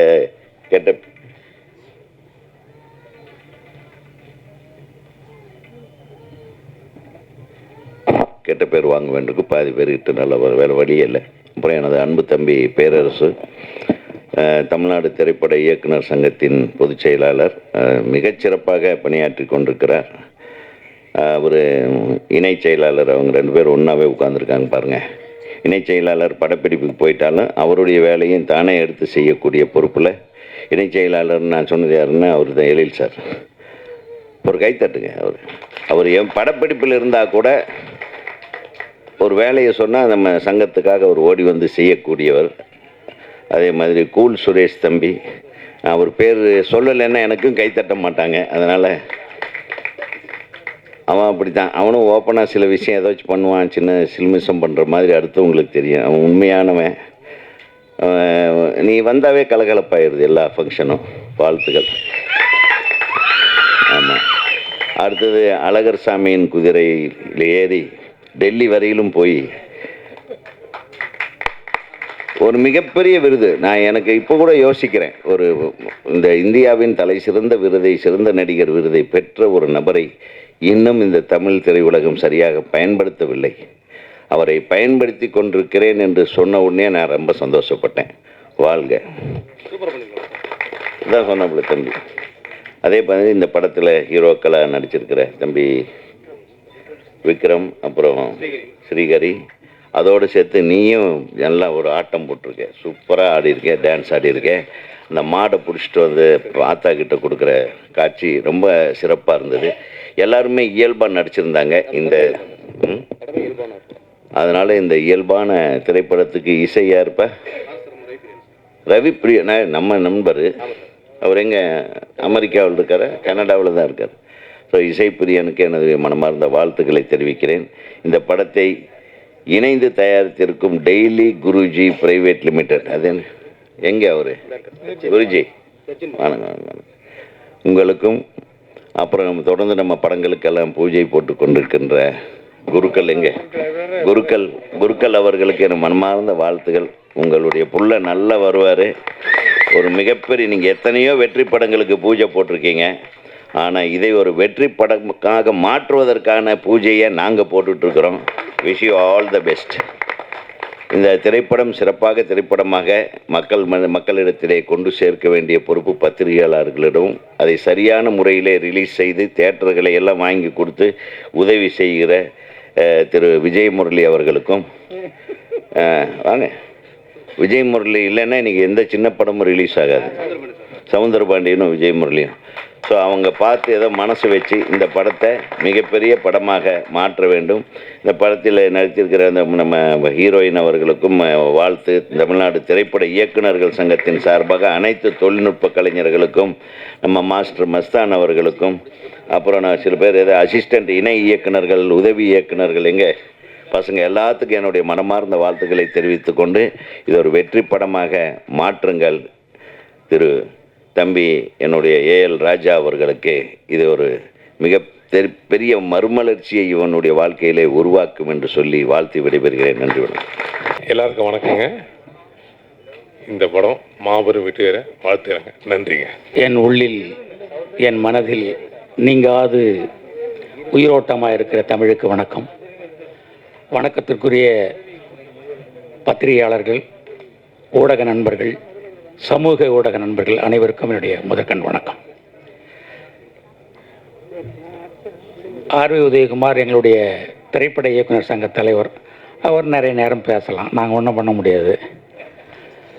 அதுக்கு முன்னாடி என்னுடைய நண்பன் ராஜா அவர்கள், அவர் ஏற்புரை மாதிரியே வரவேற்புரையை பண்ணார். மிக சாதுரியங்க. திருவள்ளுவர் 7 சொற்களில் என்ன சொல்லணுமோ அது மாதிரி நேரம் கிடைக்குதே கிடைக்கலையே, கிடைக்கிற கேப்பில் ஏர் ஓட்டின்னு சொல்கிற மிகப்பெரிய கலை உழவன் ஏஎல் ராஜனுடைய படம் மிகச்சிறப்பான வெற்றியை அடைய வேண்டும்னு எல்லாருடைய மன துடிப்புகளிலிருந்து எடுத்து சொல்கிறேன். முடிச்சில்ல, ஆரம்பிக்கிறேன். அது என்னது, மைக்குக்கு இப்போ தான் வேல்யூ கூடிக்கிட்டு இருக்கு. உங்களுக்கு தெரியும், அரசியலில் மைக்குக்கு இப்போ தான் வேல்யூ கூடிக்கிட்டு இருக்கு. அதனால் மைக்கை பார்த்து தான் நம்முடைய ஒரு தமிழன் பேசாமல் இருக்க முடியாது. நான் பார்த்துக்கிட்டே இருக்கேன். தமிழகத்தில் 81 ஆர்வி உதயகுமாரை மாணவராக இருந்து சந்தித்த போதிலிருந்து நான் பார்த்துக்கிட்டு இருக்கேன். தமிழ் சூழல் அதிகமாக பணம் வச்சுக்கிற இடத்துல கருத்துக்கள் இல்லை. கத்தி கபடா ரத்தம், ஒருத்தன் தள்ளுறா, ரயில் நிப்பாட்டுறான். எவன் சின்ன படம் சொல்றானா அவன் கருத்துக்களை வைத்துக்கொண்டு சமூகத்திலிருந்து நான் வந்திருக்கேன், வீதியிலிருந்து வந்திருக்கேன், கிராமத்தில் வந்திருக்கேன், மனுஷன் பிறந்தா அதுக்கு ஒரு அர்த்தம் இருக்கணும் அப்படி சொல்லக்கூடிய எல்லாருமே சின்ன குறைந்த பட்ஜெட்டில் படம் எடுக்கிறார்கள். அந்த இடத்துல குறைந்த இடத்தில் அகத்தியர் மாதிரி எடுக்கிற சிறிய பட்ஜெட்டில் படம் எடுக்கிற அனைவர்களின் சார்பாக உங்களுக்கு வாழ்த்துக்கள் தெரிவிக்கிறேன். நீங்கள் தாங்க திரைப்பட உலகத்தை காப்பாற்றுகிறீர்கள். அதனால தான் சொல்கிறோம், பெரிய ஸ்டார் நடிகர்களுக்கு திரைப்படங்கள் இருக்கிறது, தேட்டர்கள் இருக்கிறது. சிறிய முதலீட்டு படங்களுக்கு தனியாக ஒரு தேட்டர் கொடுங்க, 100 சீட்டு 150 சீட்டுன்னு சொல்லி 15 வருடமாக சங்கங்கள் போராடி கொண்டிருக்கின்றன. ஆனால் இது வரைக்கும் விடிவே இல்லை. இதை எங்கே சொல்லணும்? மைக்கு முன்னாடி தானே சொல்லி ஆகணும். அதை நான் முதலில் சொல்லிடுறேன். அதுக்கப்புறம் எனக்கு ரொம்ப பிடிச்சது, மனுஷனை மனுஷன் சாப்பிடுறான்டா தம்பி பயலே, அவன் மாறுவதை போ அப்படின்னு சொன்ன பட்டுக்கோட்டையாருடைய அந்த பாட்டை ஏஎல் ராஜா கடைசியில் ஒரு பாட்டு, என்ன ஜாதி என்ன ஜாதி அப்படின்னு சொல்லி நம்முடைய திராவிட இயக்கத்தினுடைய அந்த பேராண்மைகளை நினைவுபடுத்தி சொன்னது, உண்மையிலே நீ ஒரு தமிழ் மண்ணில் பிறந்த மிகப்பெரிய கலைஞன், உங்களுக்காகவே இந்த படம் ஓடணும். ரெண்டாவது, என்னுடைய நண்பன் செங்கதிரிவாணன், ஒரு கிராமிய மண்ணிலிருந்து வந்தக்கூடிய அந்த கவிஞன் செங்கதிரிவாணனுக்கு நீங்கள் வாய்ப்பு கொடுத்துருக்கீங்க, நீங்கள் நீடூழி வாழ வேண்டும். ஒரு அப்புக்குட்டி, நீங்களாம் கேரளாவில் பிறந்திருக்கணும், இங்கே வந்து பிறந்துட்டு சும்மா சைடில் நடிக்க வச்சுட்டு இருக்காங்க. கதைகள் இருக்கிற இடத்துல கதாநாயகன் இருக்கிறான், கதைகள் தான் கதாநாயகன். அது மாதிரி பார்க்கும்போது அப்புக்குட்டி வந்து எங்களுடைய குருநாதரில் ஒருவரான சந்தான பாரதி அவர்கிட்ட கதை சொல்லி இந்த கதையை என்ன எடுக்கிறேன்னு சொன்னாங்கன்னா, அதுதான் சூரியனும் சூரியகாந்தியும். உங்களுக்கு தெரியும் சூரியனுடைய பவர் என்னென்னு, தமிழ்நாட்டில் சூரியனுடைய பவர் என்னன்னு உங்களுக்கு தெரியும். அதோடு மறந்து போன அந்த சூரியகாந்தியும் சேர்த்து நீங்கள் எடுத்துருக்கிறீங்க. திராவிட இயக்க சிந்தனை உள்ள, தமிழ் உணர்வுள்ள எல்லோரும் இந்த படத்தை பார்ப்பார்கள். எனக்கு பெரிய ஆச்சரியம், இதுக்குள்ள ஒரு குருஜி இருக்கார், டெய்லி குருஜி பிரைவேட் லிமிடெட். ஆனால் உள்ள பார்த்தீங்கன்னா சிறு தெய்வங்கள் இருக்கு. ஒரு பெரிய கருத்து சொல்லக்கூடிய சின்ன சின்ன டீ கோட்னு சொல்லுவாங்க, நீங்கள் பெரிய படமாக இருந்தால் டீ கோட்னு சொல்லுவாங்க. இந்த படத்தில் பல்வேறுபட்ட சம்பவங்கள். ஒரு பெரிய படத்தில் இப்பெல்லாம் கஞ்சா விற்கணும், இல்லைன்னா வந்து கத்தி எடுத்து குத்தணும், அந்த குத்தத்தை இவ்வளவு சுகமாக குத்துறவங்கெல்லாம் ஹீரோவாக இருக்கான்னு சொன்னால் எனக்கு ஆச்சரியமாக இருக்குது. சந்தான பாரதி சார் எதுக்கு தேவையில்லாமல் அந்த படம் எடுத்தார். குணான்னு ஒரு படம் எடுத்தார், அப்போ பேர் வாங்குறோம். ஆனால் பணம் ஆளுனது யார்? ஒரிஜினலுக்கு எப்பயுமே வேல்யூ கிடையாது. குணா வந்து ஒரிஜினல். அதை பார்த்து அந்த படத்தை குணா கொகைலத்தை உழுந்தான், அண்ணாம்பாரு 100 கோடி படம் மஞ்சுமல் பாய்ஸ்ன்னு. தமிழ்நாட்டில் ஒரிஜினலுக்கு எப்பயுமே வேல்யூ கிடையாது. ஆமாம், நான் அந்த படத்தில் பணியாற்றினேன். அவருடைய தம்பி ஆர்எஸ் சிவாஜியும் நானும் கமல் சாரும் சேர்ந்து தான் போயிட்டு குணா குகையை தேடி பிடிச்சி வந்தோம். அந்த குணா குகையில் நாங்கள் பார்த்து குணா படம் பார்த்தோம், எத்தனை பேர்னு தெரியாது. அந்த குணா குகையின் அதிசயங்களை நான் ஒரு யூடியூப்பில் பேசினேன், 1.5 லட்சம் பேர் பார்க்குறாங்க. அவங்கெல்லாம் தேட்டரில் வந்து கூட 100 நாள் தாண்டி ஓடி இருக்கும். என்னன்னா ஒரிஜினலுக்கு வேல்யூ கம்மி, ஆனால் அதை போல இருப்பவர்களுக்கு காலம் பெரிய இடத்தை கொடுக்கிறது. ஆனால் சில ஆண்டுகள் நகர்ந்து பார்த்தால் ஒரிஜினலை தேடி தேடி தேடுகிறது. அதுதான் சமாகம். இந்த ஒரிஜினலை, இந்த தொழில்நுட்ப கலைஞர்களை காலம் மறுபடியும் தேடும். இந்த படம் வெற்றி அடைய வாழ்த்துக்கள், வாழ்த்துக்கள், வாழ்த்துக்கள். அனைவருக்கும் என் மாலை வணக்கம். டைம் ஆகிட்டு இருக்கு, மேடையில் அதை சாக்கா வச்சு பேசுறதும் ரொம்ப கஷ்டம்தான். பட் இருந்தாலும் நிறைய பேச வேண்டியிருக்கு. சினிமாவை நேசிக்கக்கூடிய அற்புதமான மனிதர்கள்லாம் இங்கே ஒன்று சேர்ந்துருக்கிறாங்க. இந்த மேடையிலேயே ரொம்ப அற்புதமான ஒரு மேடையாக இருக்குது, பார்க்குறப்ப ரொம்ப சந்தோஷமாக இருக்குது. ரொம்ப ஷூட்டிங் டென்ஷனில் நான் ஓடியாந்தா கூட இந்த மேடையில் வந்து உட்காந்தோன்னா ரொம்ப சந்தோஷமாக இருந்துச்சு. இந்த உழைப்பு அவ்வளவும் வந்து இதோட இயக்குனரும் தயாரிப்பாளரும் ஏஎல் ராஜா அவர்களுக்கு தான் சேரும். ஏன்னா ஒரு ஆரம்ப காலத்துலேருந்து ஒரு படுற கஷ்டங்கள்லாம் நான் நேரில் பார்த்துட்டு இருக்கேன். ஒரு படத்தோட வெற்றிக்காக அவருடைய போராட்டம் வந்து மிகப்பெரிய போராட்டம். இந்த படம் வந்து அவருக்காகவாது மிகப்பெரிய வெற்றி அடையணும். அப்புறம் இந்த படத்தில் நடிச்சிருக்க மகள்நத குருக்கள் ஐயா அவரோட பையன் ஸ்ரீஹரி, அவர் என் படத்தில் தான் முதல்ல வந்தார், நடித்தார். இந்த படத்தில் ரொம்ப சிறப்பாக பண்ணியிருக்கிறாரு. அப்புக்குட்டி ரொம்ப அருமையாக பண்ணியிருக்கார். அப்புக்குட்டி சார் சொன்ன மாதிரி அவர் வந்து கேரளாவில் தான் பிறந்திருக்க வேண்டியவர். உண்மையிலே ஒரு அருமையான கலைஞன். என்னுடைய ஆரம்பகால படங்களில் அப்புக்குட்டி நடிச்சிருக்காரு. இப்போ சமீபத்தில் நடிக்காமல் போயிட்டார். கண்டிப்பாக அவரை நான் யூஸ் பண்ணிக்கோ. அவங்க கூட நடித்த ரேவதி அவர்களும் ரொம்ப நல்லா பண்ணியிருக்கிறாங்க. அப்புறம் இந்த படத்தில் நடித்த அத்தனை டெக்னீஷியன் அத்தனை பேருக்கும் என்னுடைய வாழ்த்துக்கள். ராஜா அவர்களை பற்றி சொல்லும்போது இந்த படத்தை வந்து எத்தனை பேர்கிட்ட போட்டு காமிச்சாரு, எவ்வளோ பேரை இந்த ஃபங்க்ஷனுக்கு காமிச்சாரு அப்படிங்கிறது வந்து ரொம்ப ஒரு ஷார்ட் டைமில் இவ்வளோ பேரை அரேஞ்ச் பண்ணி இந்த விழாவுக்கு அழைக்கிறதுங்கிறது வந்து சாதாரணமான விஷயம் கிடையாது. ஸோ அதை கொண்டு வந்து வச்சுட்டு அதுக்கப்புறம் ஒரு மெட்டீரியலாக அவங்க கொடுக்குற வந்து ட்ரைலரும் சரி, பாடலும் சரி, ஒரு குவாலிட்டியாகவும் ரொம்ப அற்புதமாகவும் அவங்க பண்ணியிருந்தாங்க. அந்த சின்ன ஒரு பட்ஜெட்டில் இந்த மாதிரி ஒரு குவாலிட்டியில் ஒரு படம் வர்றது வந்து ரொம்ப சந்தோஷமாக இருக்குது. இந்த படம் மிகப்பெரிய வெற்றியடைய நான் இறைவனை வேண்டுகிறேன். நன்றி, வணக்கம். எல்லாருக்கும் நமஸ்காரம்.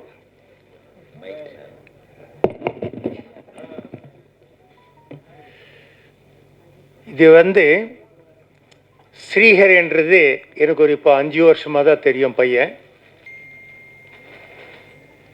அவருக்கு இருக்கிற கஷ்டம் என்னன்றது எனக்கு தெரியும்.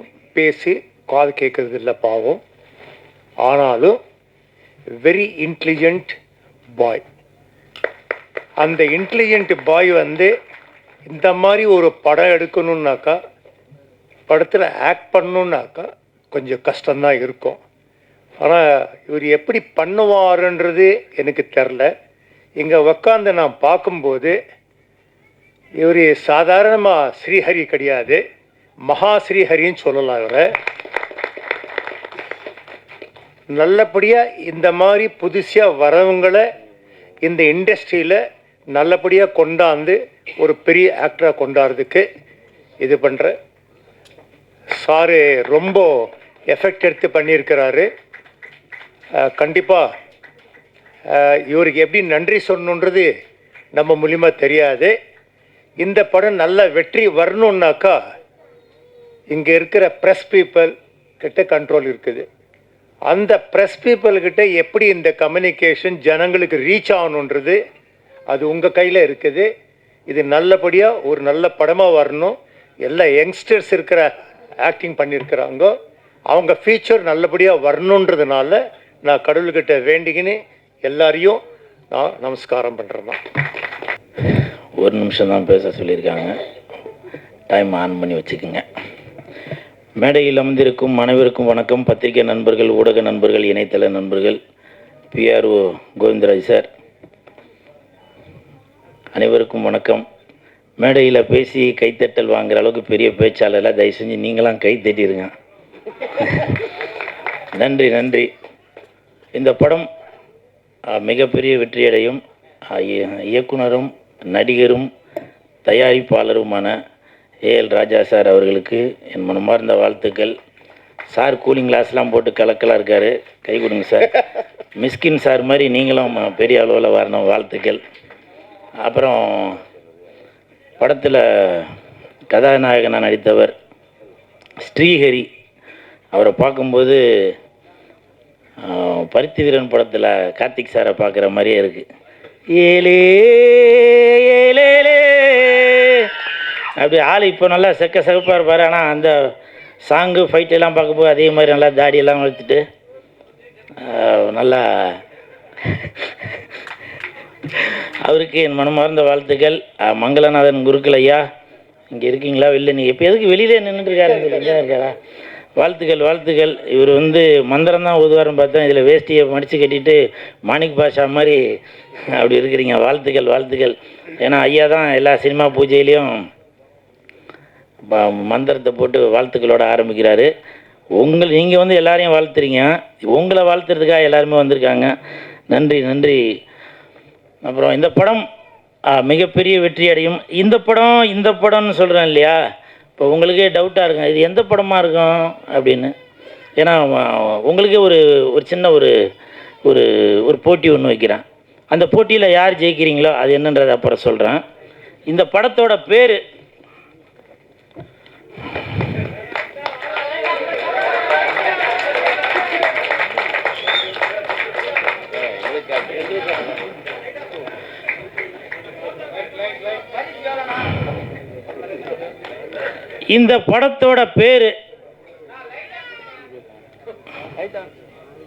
யாரோ வேணும்னே தான் ஆஃப் பண்ணிட்டு இருக்கிறாங்க.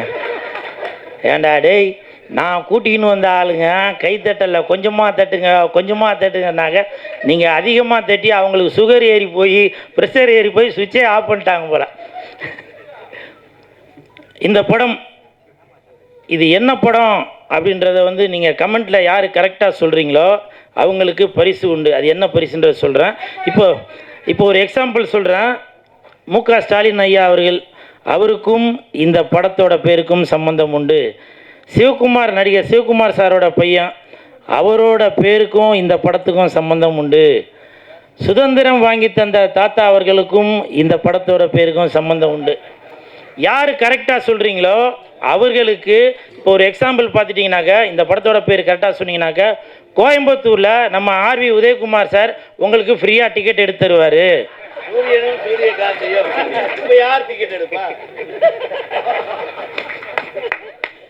அதே மாதிரி இப்போ சிவகங்கை நாட்டரசங்கோட்டை அந்த பக்கம் பார்த்தீங்கன்னாக்க யார் கரெக்டாக சொல்கிறீங்களோ அவங்களுக்கு பேரரசாரு டிக்கெட் எடுத்து கொடுத்துருவாரு. இதில் எந்த மாற்று கருத்துமே இல்லை.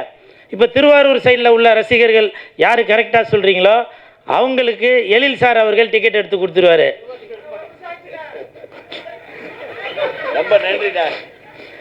அதே மாதிரி எல்லா ஊர்லேயும் சொல்கிறீங்களா, சென்னைக்கு இல்லையா அப்படின்னு கேட்கலாம். சென்னையில் கண்டிப்பாக ஒருத்தர் டிக்கெட் எடுத்து தருவார்.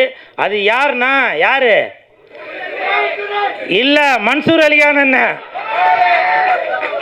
மன்சூர் அலிகான் அண்ணன் அவர்கள் இந்த படத்தை வந்து யார் கரெக்டான பேர் சொல்கிறீங்களோ அவங்களுக்கு இங்கே சென்னையில் உள்ளவங்களுக்கு டிக்கெட் எடுத்து தருவார். ஏண்டா நீ இவ்வளோ பேசிய நீ என்ன பண்ணுவ அப்படின்னு நீங்கள் கேட்கலாம். நீங்கள் படம் பார்க்கும்போது உங்கள் கூட சேர்ந்து நான் படம் பார்ப்பேன். என் கூட சேர்ந்து இங்கே இருக்கிறவங்க 350 பேர் வந்து படம் பார்ப்பாங்க. நல்லா கை திட்டாங்க, உங்களை ரசிப்பாங்க. சரிங்களா? அப்புறம் இந்த நேரத்தில் ஒரு விஷயத்த சொல்கிறேன்.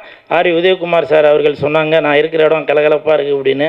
ரொம்ப நன்றி சார். பெரியவங்களாம் வாழ்த்துறது எனக்கு இன்னமும் அடுத்தடுத்து இன்னும் எதனா ஒன்று பண்ணணும், சாதிக்கணும் அப்படின்றது தோணுது. உங்களுடைய வாழ்த்துக்களுக்கு மிக்க நன்றி சார். இவ்வளோ பெரிய மேடையில் இவ்வளோ பெரியவங்க, இவ்வளோ ப்ரெஸ் மீடியா பீப்புளுக்கு முன்னாடி இவ்வளோ பெரிய வாழ்த்து கிடச்சி எனக்கு ரொம்ப சந்தோஷம் சார். மிக்க நன்றி. இந்த படம் மிகப்பெரிய வெற்றி அடையும். இதை காட்டிடாதீங்கப்பா, நீங்களே போட்டு கொடுத்துருவீங்க. இதை காட்டணும். நன்றி நன்றி நன்றி. வெந்து தணிந்தது காடு. இந்த படத்துக்கு வணக்கத்தை போடு. நன்றி நன்றி. அனைவருக்கும் வணக்கம். இந்த நிகழ்ச்சிக்கு நன்றி உரை தேவையில்லை. அதை ஆர் உதயகுமார் அவர்களே செஞ்சு முடிச்சிட்டாரு. எல்லாருக்கும் நன்றி சொல்லிட்டாரு. அதனால் இந்த குழு வந்து அந்த பகுதியை விட்டுருங்க. அப்படியே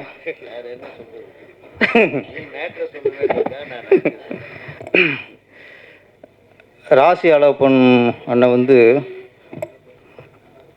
உலகநாயகன் கமலஹாசன் அவரோட மனசாட்சி. இந்த தமிழ்நாட்டில் சூரியன் பவர் அப்படிங்கிறவங்க எடுத்து சொல்லிட்டாரு. தமிழ்நாடு சூரியன் பவர் அப்படி, சூரியன் பவர் அப்படி. ஏன்னா கமலஹாசன் மனசாட்சி அப்படி தான் பேச முடியும்.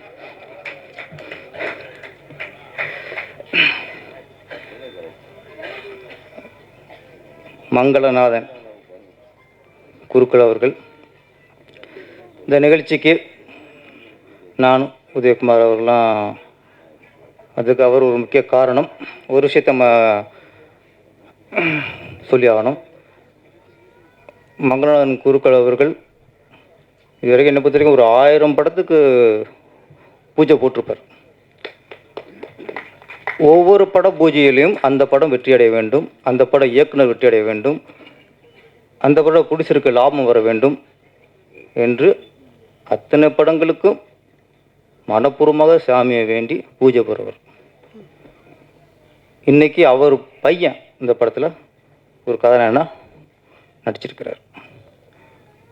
அப்போ அவரோட இத்தனை இயக்குநர்களை வாழ்த்தணும், இத்தனை ஹீரோக்களை வாழ்த்தணும், இத்தனை கதாநாயகிகளை வாழ்த்தணும். இன்னைக்கு நம்ம பையனை வாழ்த்துறதுக்கு ஆள் வர வேண்டும் என்று அந்த எண்ணத்துக்கு தான் இத்தனை கூட்டம், இத்தனை ஒரு விஐபிகள்.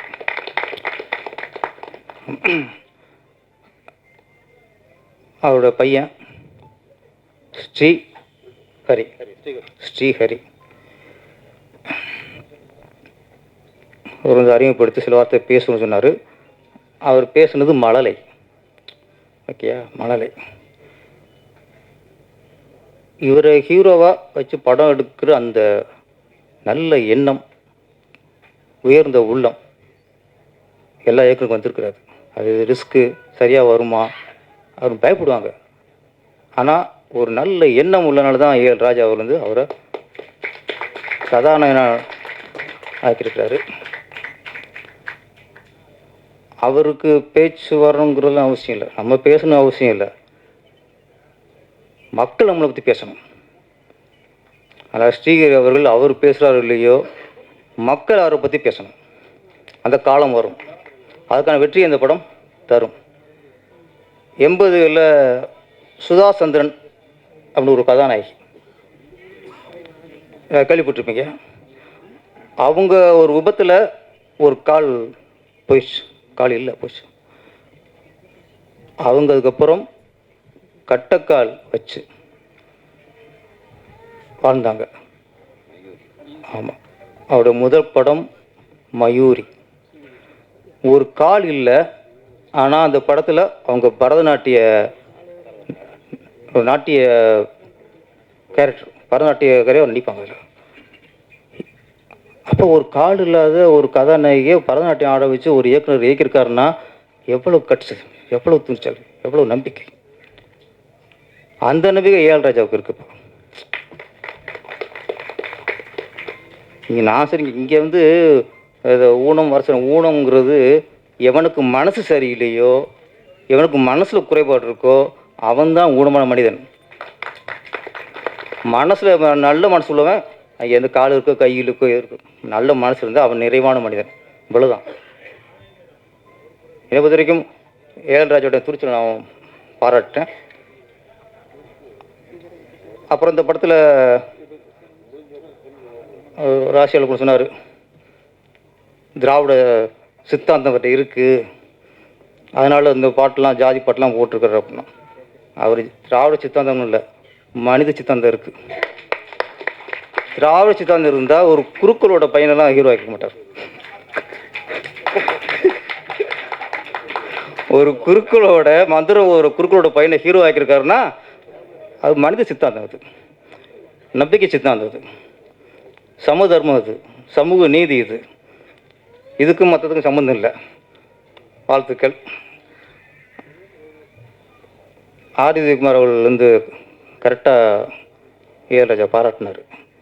நம்ம படங்களில் வந்து நம்ம சமூக அக்கறை காட்டணும், நம்ம படங்களை வந்து சமூக நீதியை சொல்லணும், நம்ம திரைப்படங்கள் வாயிலாக சமதர்மத்தை சொல்லணும், நல்ல விஷயங்களை மக்களுக்கு சொல்லணும்.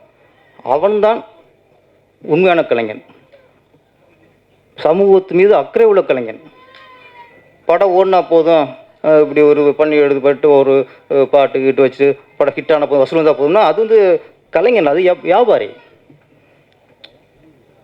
நல்ல கலைஞன்னா நல்ல விஷயங்கள் சொல்லணும். ஆனால் அந்த ஜாதி கேட்குறான் பாடல் ஒவ்வொரு வரிகளும் சூப்பர். அது ஒரு வரி மனுஷனை மதிக்கணும், ஜாதியை தூக்கி போட்டு மிதிக்கணும். ஒரு எளிமையான வரி, ஆனால் ஜாதியை தூக்கி போட்டு மிதிக்கணுங்கிறதுல அந்த ஒரு அழுத்தம், அந்த ஒரு கோபம் எல்லாம் அந்த வரிகள் இருந்துச்சு. இன்னைக்கு ஜாதியை ஒழிக்கிறதுக்கு ஒரு ஐடியா சொல்லுங்கன்னா ஒரு அறிக்கை கொண்டு வராங்க, ஜாதி ஒழிக்கிறதுக்கு, இந்து மதி அழிக்கிறதுக்கு. ஜாதியில் படத்து ரொம்ப தான். இன்னொரு படத்தில் பெரியார்லாம் காட்டினார், நல்ல விஷயம். கலைஞரை காட்டினார், எம்ஜிஆரை காட்டினார். ஆனால் ஒரு பெரியாரோட தாக்கம் அவர்கிட்ட இருக்குங்கிறது புரிஞ்சுக்க முடியாது. நம்ம நாட்டில் என்ன பண்ணுறோம், பெரியார் மாதிரி ஒரு சமூக சீர்திருத்த ஆள் இல்லை. சமூக சீர்திருத்தம், ஒரு பகுத்தறிவாளன், மூட நம்பிக்கை எதிரானவர் பெரியார். ஆனால் இன்னைக்கு காலம் இன்னைக்கு என்ன சொல்கிறோம், பெரியார் வந்து எல்லாத்தையும் தூக்கிவிட்டு அவர் நாத்திகன் ஆக்கிட்டோம். அவர் சாமி இல்லைன்னு சொல்கிறவர், அவ்வளோதான். பெரியார்னா அவர் சாமி இல்லைன்னு சொல்கிறவர், கடவுளை கும்புற முட்டாள்னு சொல்கிறவர், அவர் இந்து மதத்துக்கு எதிரானவர். எது உங்கள் சுயநலத்துக்கும் உங்கள் கொள்கைக்கும் உங்கள் கோட்பாட்டுக்கும் ஏன் பெரியார் இங்கே அடக்கிட்டாங்க? பெரியார் ஒரு சமூகத்தில் மிகச்சிறந்த ஒரு சீர்திருத்தவாதி, பெண்ணடிமைக்கு எதிரானவர், ஜாதி வேணாம்னு சொன்னவர், ஜாதியை டோட்டலாக அடிக்கணும் குரல் கொடுத்தவர், அதுக்காக வாழ்ந்தவர். ஒரே ஒரு கேள்விதான், பெரியார் இருக்கும்போது ஜாதி இருந்தது, ஜாதி அமைப்பு இருந்ததா? பெரியார் இருக்கும்போது ஜாதி இருந்தது, ஜாதி சங்கம் இருந்ததா? பெரியார் இருக்கும்போது ஜாதி இருந்தது, ஜாதி கட்சி இருந்ததா? பெரியார் இருக்கும்போது ஜாதி இருந்தது, ஜாதிக்கு ஒரு தலைவன் இருந்தானா? அப்போ பெரியார் ஜாதியை ஒழிச்சிட்டாரு சொல்லிட்டு நீங்கள் ஜாதி வளர்த்துட்டிய. ஜாதி அமைப்பு ஒரு பக்கம், ஜாதி சங்கம் ஒரு பக்கம், ஜாதி கட்சி ஒரு பக்கம், ஒவ்வொரு ஜாதிக்கு ஒரு தலைவர் ஒரு பக்கம். ஜாதி இல்லைன்னு சொன்ன பெரியாரை வந்து ஒவ்வொரு ஜாதிக்காரன்னு தான் அரசியல் லாபத்துக்காக போஸ்ட்டில் போட்டாலே அது பெரியாருக்கு பண்ணுற துரோகம். தயவு செய்து பெரியாரை உங்கள் ஜாதி உங்கள் கோட்பாடுகள் அடக்காதீங்க. அவர் பறந்து விரிந்த பகுத்தறிவாளன், அவர் நாத்திகன். பெரியார் நாத்திகன், பெரியார் சாமி இல்லை. அவர் மூட நம்பிக்கைக்கு எதிரான இருக்கார் தவிர அவர் பக்திக்கு எதிரானவர் அல்ல. மூட நம்பிக்கை வேற, பக்தி வேற. மூட நம்பிக்கையில் நம்ம மாற்றிக்கலாம், சாமி மாற்ற முடியாது, சாமி அழிக்க முடியாது. நம்ம பழக்க வழக்கங்கள், நம்ம வழிபாட்டு முறைகளில் சரி இன்னைக்கு இருக்குது, இன்னைக்கும் ஒத்துக்கிறோம். இன்னைக்கு சில வழிபாடுகளில் மூட நம்பிக்கைகள் இருக்குது, அதைத்தான் ஒழிக்கணும் தவிர ஜாதியெல்லாம் சாமி ஒழிக்க முடியாது.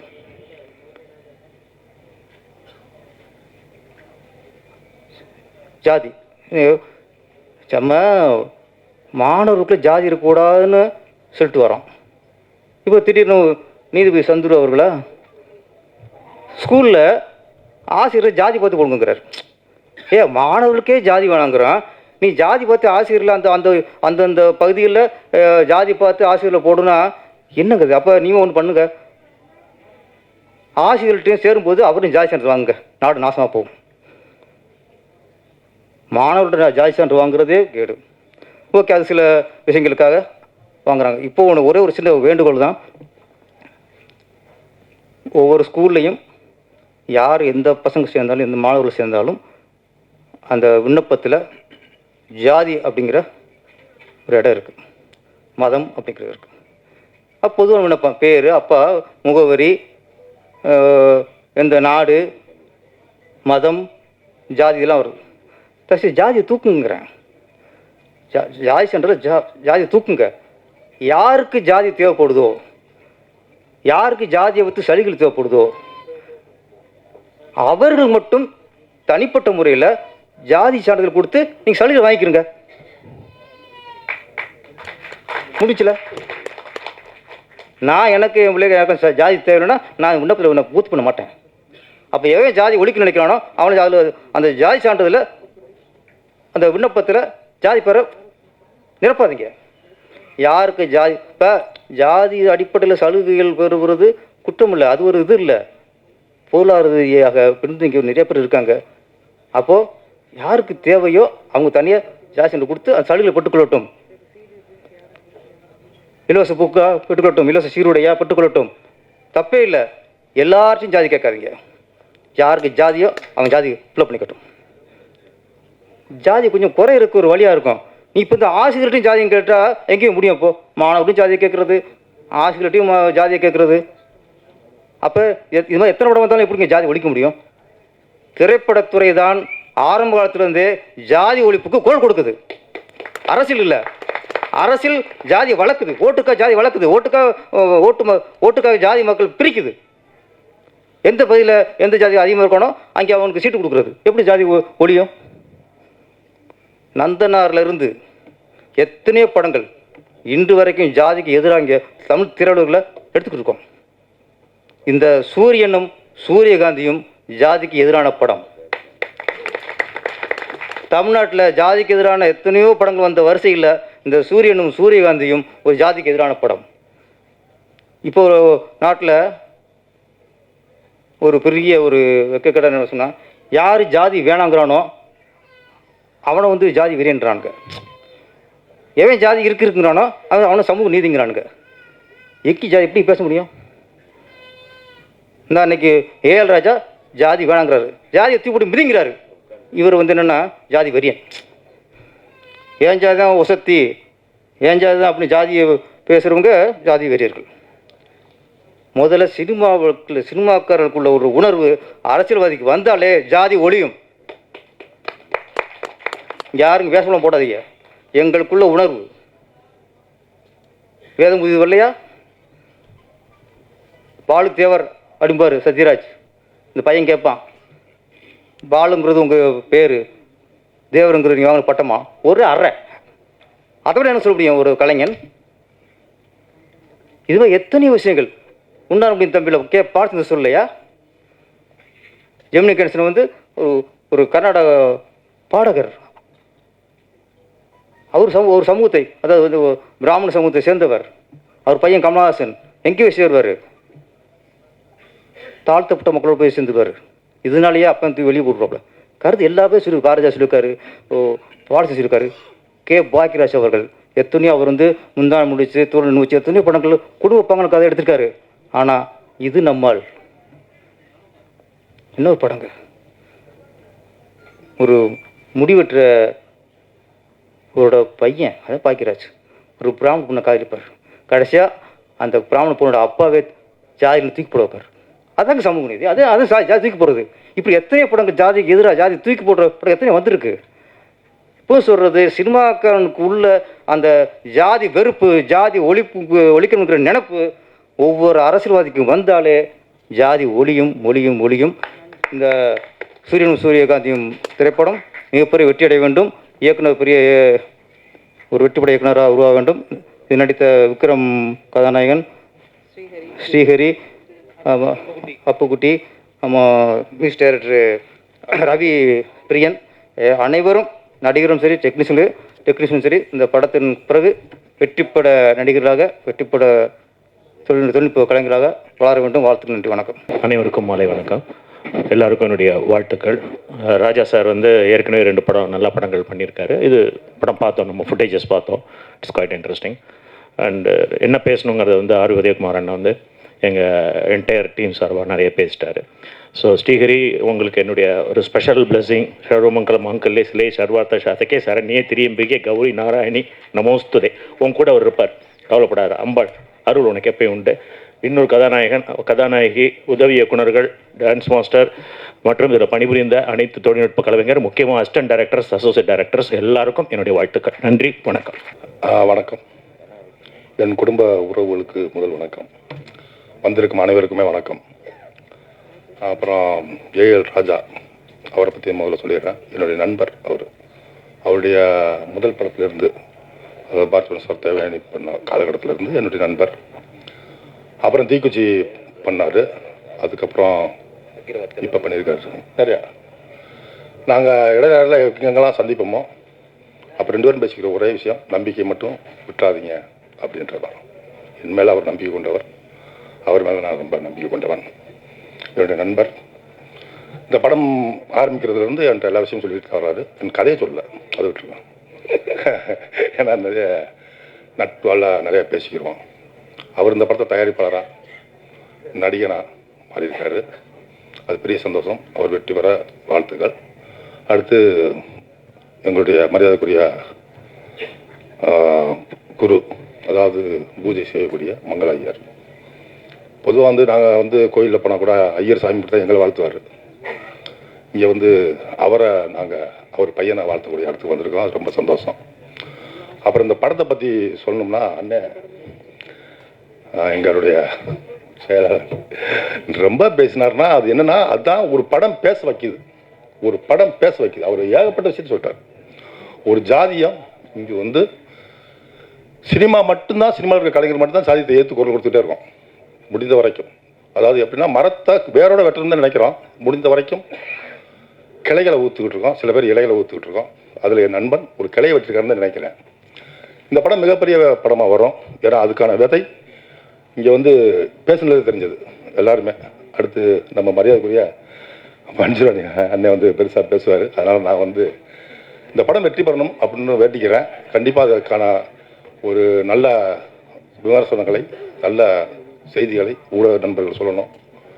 தேட்டர் கிடைக்கணும், பெரிய படமாக வரணும், பெரிய பேசணும். இந்த படம் பேசப்படணும், அதான் முக்கியம். ஏன்னா எப்பயுமே ஜாதிய படங்கள் நிறைய பேசப்பட்டிருக்கு. அது மாதிரி இந்த படமும் மிகப்பெரிய பேசப்படுன்ற நம்பிக்கை இந்த மேடையிலே எனக்கு தெரியுது. ஏன்னா அதை பற்றி பேசிக்கிட்டு இருக்கோம். ரொம்ப முக்கியமான படமாக இது இருக்கும். சூரியனும் சூரியகாந்தியும் மிகப்பெரிய வெற்றி பெற வாழ்த்துக்கள். நன்றி. எல்லோருக்கும் என்னுடைய வணக்கங்கள்.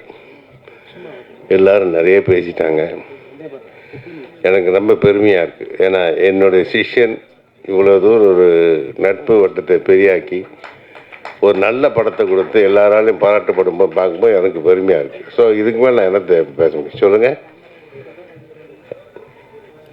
ஸ்ரீஹரி அந்த பையன் நிஜமாகவே வந்து ரொம்ப நல்ல பையங்க, ரொம்ப நல்ல பையன். ஏன்னா எங்களோட சீன்ஸில் நடிக்கும் போது கொஞ்சம் முதல்ல டென்ஷன் ஆனார். நான் சொன்னேன், டென்ஷன் ஆகுதப்பா, இது என்ன புரிஞ்சுக்கோ, இது எதுக்கு செல்றாங்கன்னு தெரிஞ்சுக்கோ, அதுக்கு மேலே பண்ணின்னு அதே மாதிரி அவன் புரிஞ்சுக்கிட்டு ரொம்ப அற்புதமாக ஆக்ட் பண்ணான் அந்த சீன்ஸ் எல்லாம்.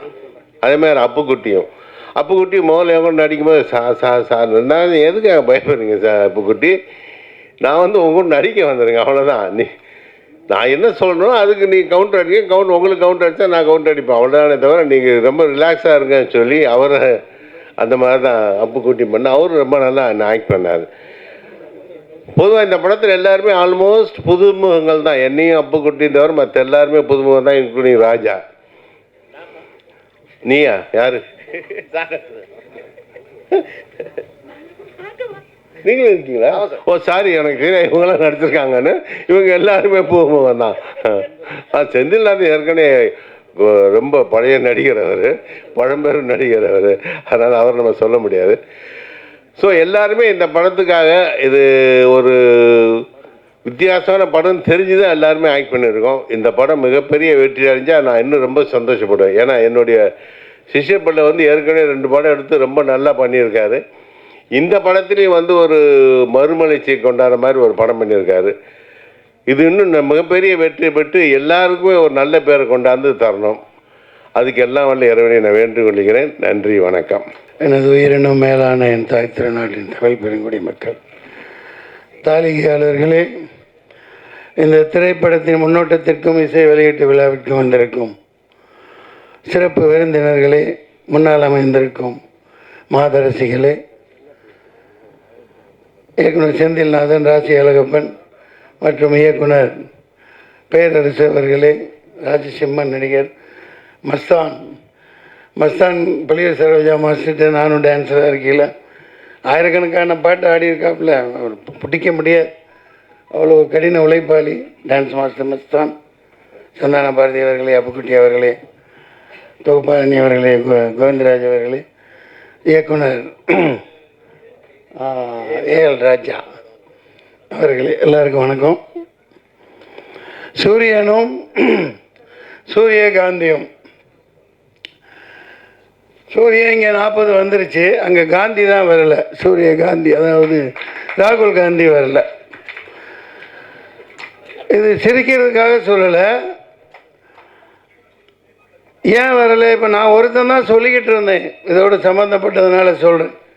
காடாக கத்தினேன், கரடியாக கத்தினேன், எப்பா இது 38 39 நான் மொத்தமாக இந்த இந்தியா டீம் தான் ஜெயிக்கும். ஆனால் நான் தான் சொன்னேன் பிரைம் மினிஸ்டர் கேண்டிடேட் ராகுல் காந்தின்னு. அந்த டீமில் யாருமே சொல்ல, மம்தா பானர்ஜி சொல்லலை, சரத்பவார் சொல்லலை, ஆனால் இங்கே திமுக காரங்களும் சொல்லலை. அதனால் அவர் வரல. இப்போ என்ன ஆதங்கம்னா, இல்லை இந்த விசச்சாராயம் நடந்திருக்கு, பெரிய விஷயம், அதெல்லாம் அப்படிலாம் வருவோம். ஒரு தேர்தல் எதுக்கு நடக்குது? ஒரு மாற்றம் வரணும் இல்லையா? மாற்றம் வரணும். 5 வருஷம் 2014 பண்ணி வந்தாங்க, 19 பண்ணி வந்தாங்க. இங்கே சில விஷயங்கள் இப்போ பிஜேபி இன்னும் ஒரு இப்போ 10வது ஆண்டு தாண்டி 15வது ஆண்டு போகுது. 15 வருஷம் வரைக்கும் ஓட்ட போகிறாங்க. அதை பிடிச்சவங்க இருக்கலாம், அந்த சித்தாந்தம் பிடிச்சவங்க இருக்கலாம், பல கட்சிகளில் இருக்கலாம். இப்போ இந்த பேரரசெல்லாம் இருக்கார், பல பேர் ஆதாயம் பெறவங்க இருக்கலாம், அது வேறு விஷயம். ஆனால் அது ஏமாற்றி பிழைக்காத, ஏமாற்றி ஒருத்தனை வராத, மிகப்பெரிய சோதனைகளை சந்தித்து என் காசெல்லாம் போய் போட்டு ஒரு ஓடிடி இந்த படம் மொத்தமாக சரக்கு விற்றதே அதுதான். அந்த காசை போட்டு பேரம்பாக்கத்தில் 2 பிளாட்டை விற்று போய் நாயா ரொம்ப கஷ்டப்பட்டு ஏண்டா நின்னு அவ்வளோ பெரிய அனுபவங்களை சந்தித்தேன். நான் அதை சொல்லி உங்களை சோகத்தில் மூழ்கடிக்க வரல. சூரியனும் சூரியகாந்தியும் இல்லையா? இப்போ சமூக நீதி பற்றி ரொம்ப பேசுனாங்க. இவர் டைரக்டரு ஜாதி இல்லை ஜாதி இல்லை ஜாதி இல்லை பேசிட்டு தான் இருக்கீங்க. அது இல்லாமல் அதாவது இந்த சமூக நீதி வாங்கணும், இந்த இடஒதுக்கீடெல்லாம் ஆயிரக்கணக்கான ஆண்டுகளாக மறுக்கப்பட்டதுக்கு அங்கே ஜாதி அந்த இதுக்காக தேவைப்படுது. பேரரசு அவர்கள் சந்துருவை பற்றி நீ வாத்தியார் அவர் எந்த கோணத்தில் எதுக்காக சொல்லியிருக்காருன்னு புரிஞ்சுட்டு பேசுங்க. சந்துருங்கிறவர் ஒரு மாபெரும் மனிதன், ஒரு சமூக நீதி போராளி. அவரை வச்சு தான் ஜெய் பீம்னு படமும் எடுத்தாங்க. அதை முதல்ல புரிஞ்சுக்கங்க. ஜாதி கூடாதுன்னு சொல்லிட்டு போனீங்கல்ல, எல்லாம் சொல்கிறாங்கல்ல. நிர்மலா சீதாராமனை ஏன் அங்கே போட்டு வச்சுருக்கீங்க? நிர்மலா ஏன் நம்ம பொன் ராதாகிருஷ்ணனை போடுங்க. நம்ம தோற்று போனாங்களே கவர்னர் தமிழிசை சவுந்தரராஜனை போடுங்க. எந்த ஜாதிக்காரங்களே அங்கே உட்காந்துட்டு இருக்கீங்க? ஒரு ஓட்டு வாங்காமல், ஒரு மக்களை சந்திக்காமல், மக்களை முட்டாளாக்கிட்டு, மக்களை எல்லாம் அடிமாடாக நடத்திக்கிட்டு அங்கே ஜெய்சங்கர்னு ஒருத்தரை உட்கார வச்சிங்களே. எந்த தேர்தல்னு கேட்டால் காங்கிரஸ் தின்னுச்சு, நானும் திங்கிறேன்பாங்க. நான் எது ஒன்று வெளிப்படையாக தான் சொல்லுவேன். நடப்பு வேறு, அது வேறு. மக்களை அந்த தேர்தல் என்ன மயிருக்கு நடந்துச்சு? மாதரசியல் மன்னிக்க என்ன மயிருக்கு நடந்துச்சு? உனக்கு நீ அங்கே உன் பருப்பை வேக வச்சுக்க, நான் இங்கே என் பருப்பை வேக வச்சுக்கிறேன். எல்லாம் டீலிங். ஏப்பா வேண்டும் மோதி மீண்டும் மோதி நாங்கள் எல்லாம் எங்கடா வர போகிறாங்க. ஒன்று மிகப்பெரிய இது. அவர் சரியா நான் ஒருத்தன் தான் சொல்லிக்கிட்டே இருந்தேன்.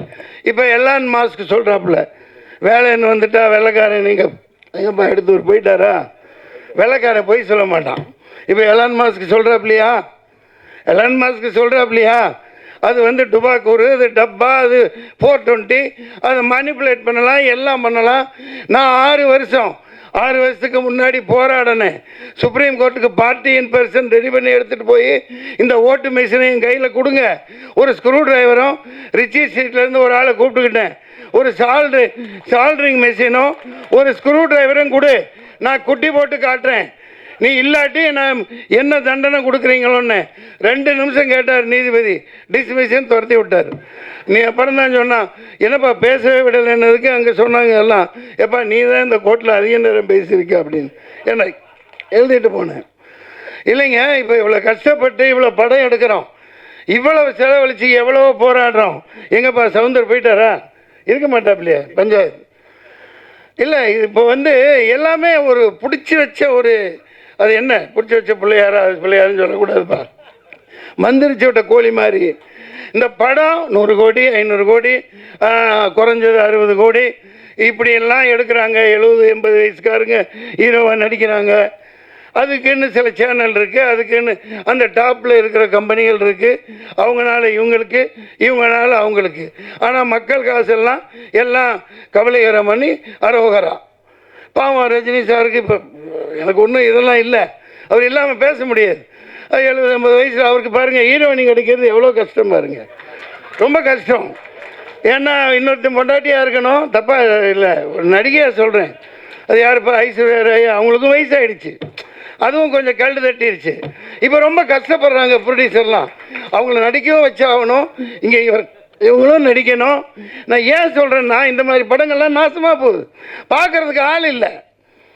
மக்கள் வந்து காசை வச்சுக்கிட்டு எப்படா வரும், தலைவர் படம் வரும், ஒன்றும் உட்கார்றது இல்லை, பில்டப் பண்ணுறாங்க.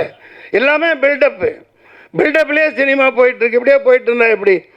இப்போ கவுன்சிலர்லேருந்து இவன் எங்கேப்பா இவர் போயிட்டாரா, அவரும் போயிட்டாரா, நம்ம எல்லாம் ஓடி போயிடுவாங்க, நிற்கவே மாட்டாங்க. நம்ம இப்போ இவருப்பா, அதான்ப்பா கிழக்கு வாசல் டைரக்டருங்கப்பா, உதயகுமார் சார், அவரும் போயிடுவார்.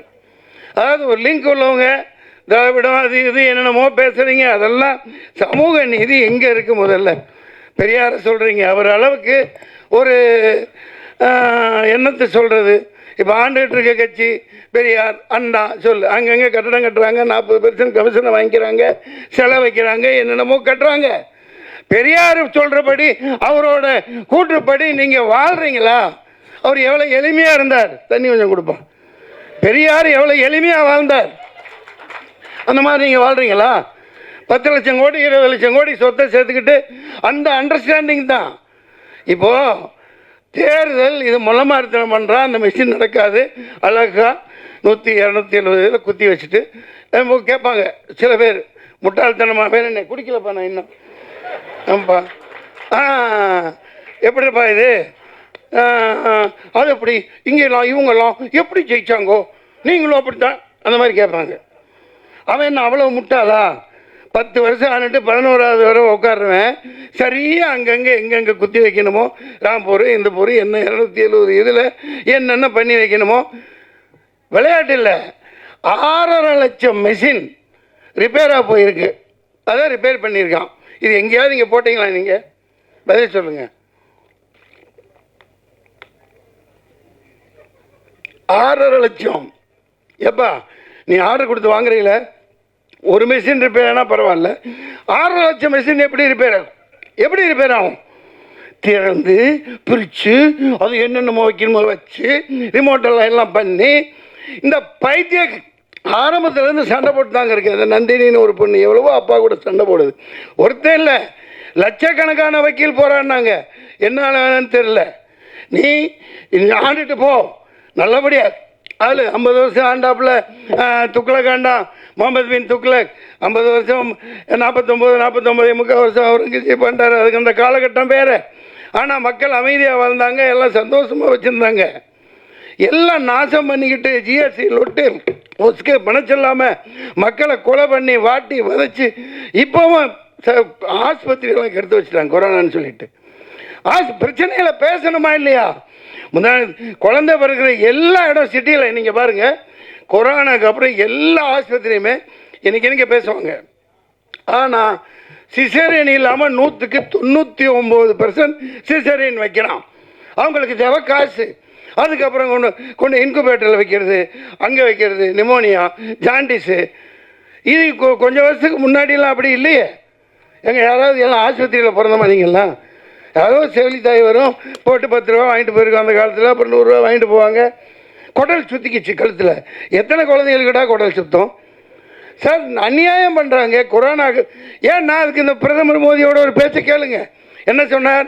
இது பூஸ்டர் ஊசி போடு, அதுக்கப்புறம் ஹார்லிக்ஸ் ஊசி போடு, அதுக்கப்புறம் என்ன பாருக்கு அது ஊசி. கடைசியில் பார்த்தா ஒப்பந்தம் என்னென்ன 5000 கோடி 10,000 கோடி எவ்வளோ இந்த தேர்தல் பத்திர டொனேஷனுக்கு அந்த கம்பெனிக்காரன் கொடுத்துருக்கான். அப்போ மக்கள் எல்லாம் ஆட்டு மந்தைகளை விட நாயை விட கேவலமாக தானே நடத்துகிறீங்க. எத்தனை பேர் உயிர் போச்சு. இப்போ விசச்சாராயம் 100 பேர் செத்துட்டான். சரி, இது தெரியுது. இந்த நாட்டில் இவன் விற்கிற சரக்கு விசச்சாராயத்தை விட மோசமானது. 2 வருஷம் கழிச்சு சாவான். இன்றைக்கி பேசிகிட்டு இருக்க நேரத்தில் 100-200 பேர் தமிழ்நாட்டில் செத்துருப்பான். அது தெரியாது. ஏன்னா குடிச்சு செத்தான், போயிட்டாப்புல இல்லையா? மது ஒழிக்கணும், ஒழிச்சே ஆகணும். நீ தென்னை மரம் வளரு, பண்ணை மரம் வளரு, அதில் நீ அது என்னப்பா கல் ஆரோக்கியமானமாவை பணம் பாலெல்லாம் கிடையாது, கல். இப்போ ஷாம்பைன் 15,000-16,000 ரூபாய்க்கெலாம் பாட்டில் விற்கிறாங்க. அது என்ன? கல்லோட பதப்படுத்தப்பட்ட கல் தான் அது ஷாம்பைன். நீ தமிழ்நாட்டில் இந்த மாதிரி குவாலிட்டியாக கொடுன்னு தான் சொல்கிறேன். மது டோட்டலாக இந்த டாஸ்மாக் இழுத்து மூடு, இந்த சரக்கோடு சேர்த்து அதையும் இழுத்த மூடு. பேசித்தான் ஆகணும். இது ஜாதி பேசுகிறீங்கல்ல, இங்கே வாங்க முன்னாடி. சில பேர் இப்போ பேர் சொன்னால் ஜாதியை ஒழிக்கிறோம். எதுக்கு? சமூக நீதி இன்னும் கிடைக்கலையே. கட்சியில் சமூக நீதி இல்லை, எல்லாத்துக்கும் தரமாட்டேங்கிறீங்க. நான் போய்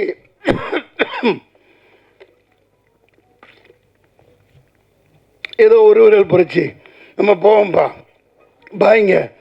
4 லட்சம் பேர் உருது முஸ்லீம்ஸ் இருக்காங்க எங்கே வேலூரில். நான் அங்கே நிற்பேன், என் காசை போட்டு நின்னேன்.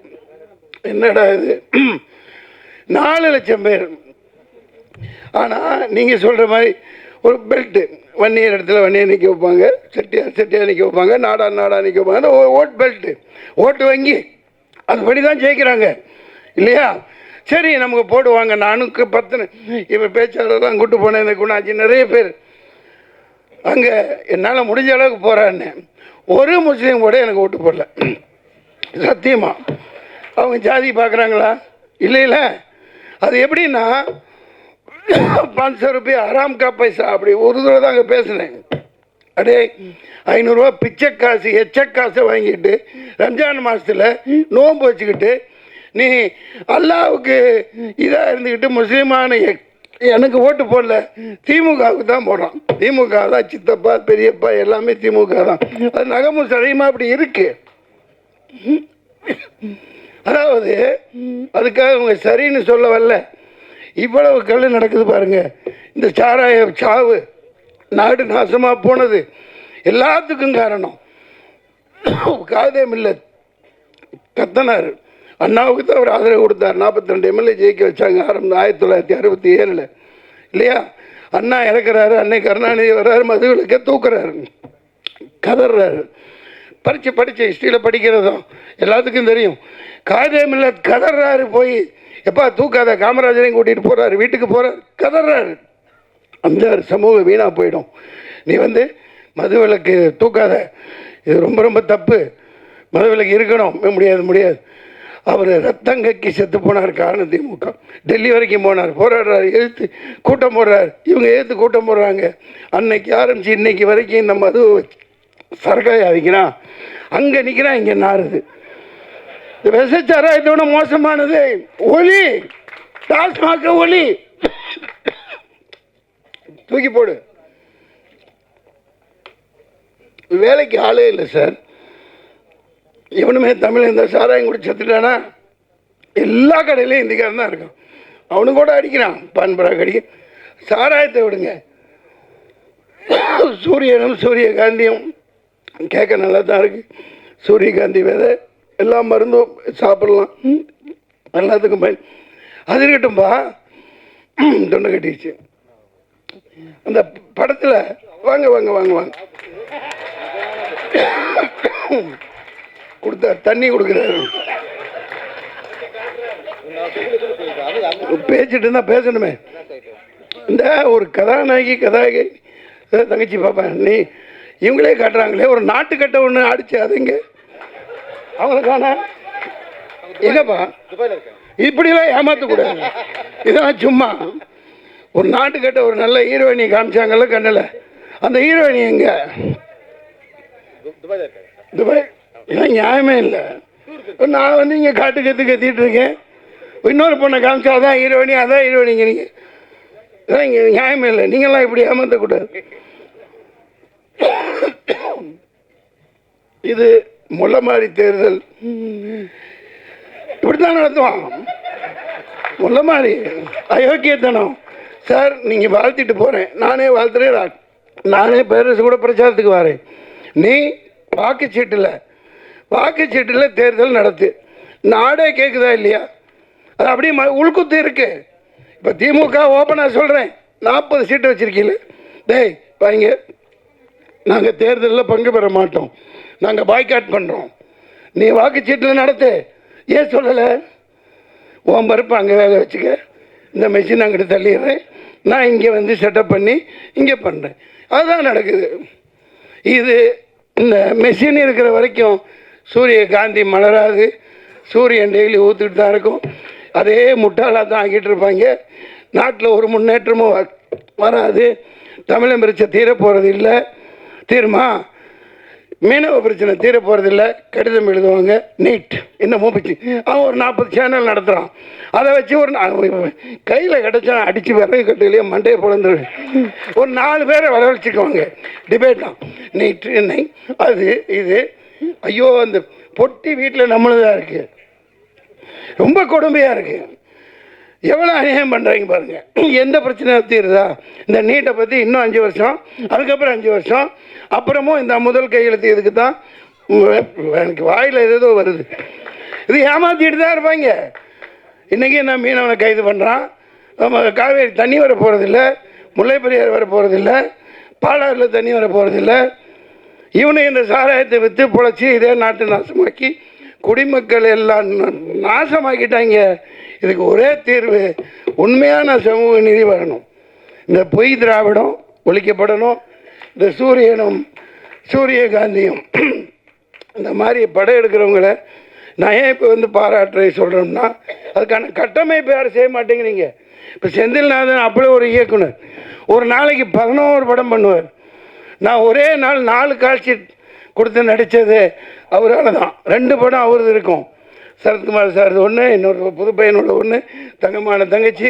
இங்கிட்டு ஆமாம், ஆவதும் பெண்ணாலே அழிப்பதும் பெண்ணாலே.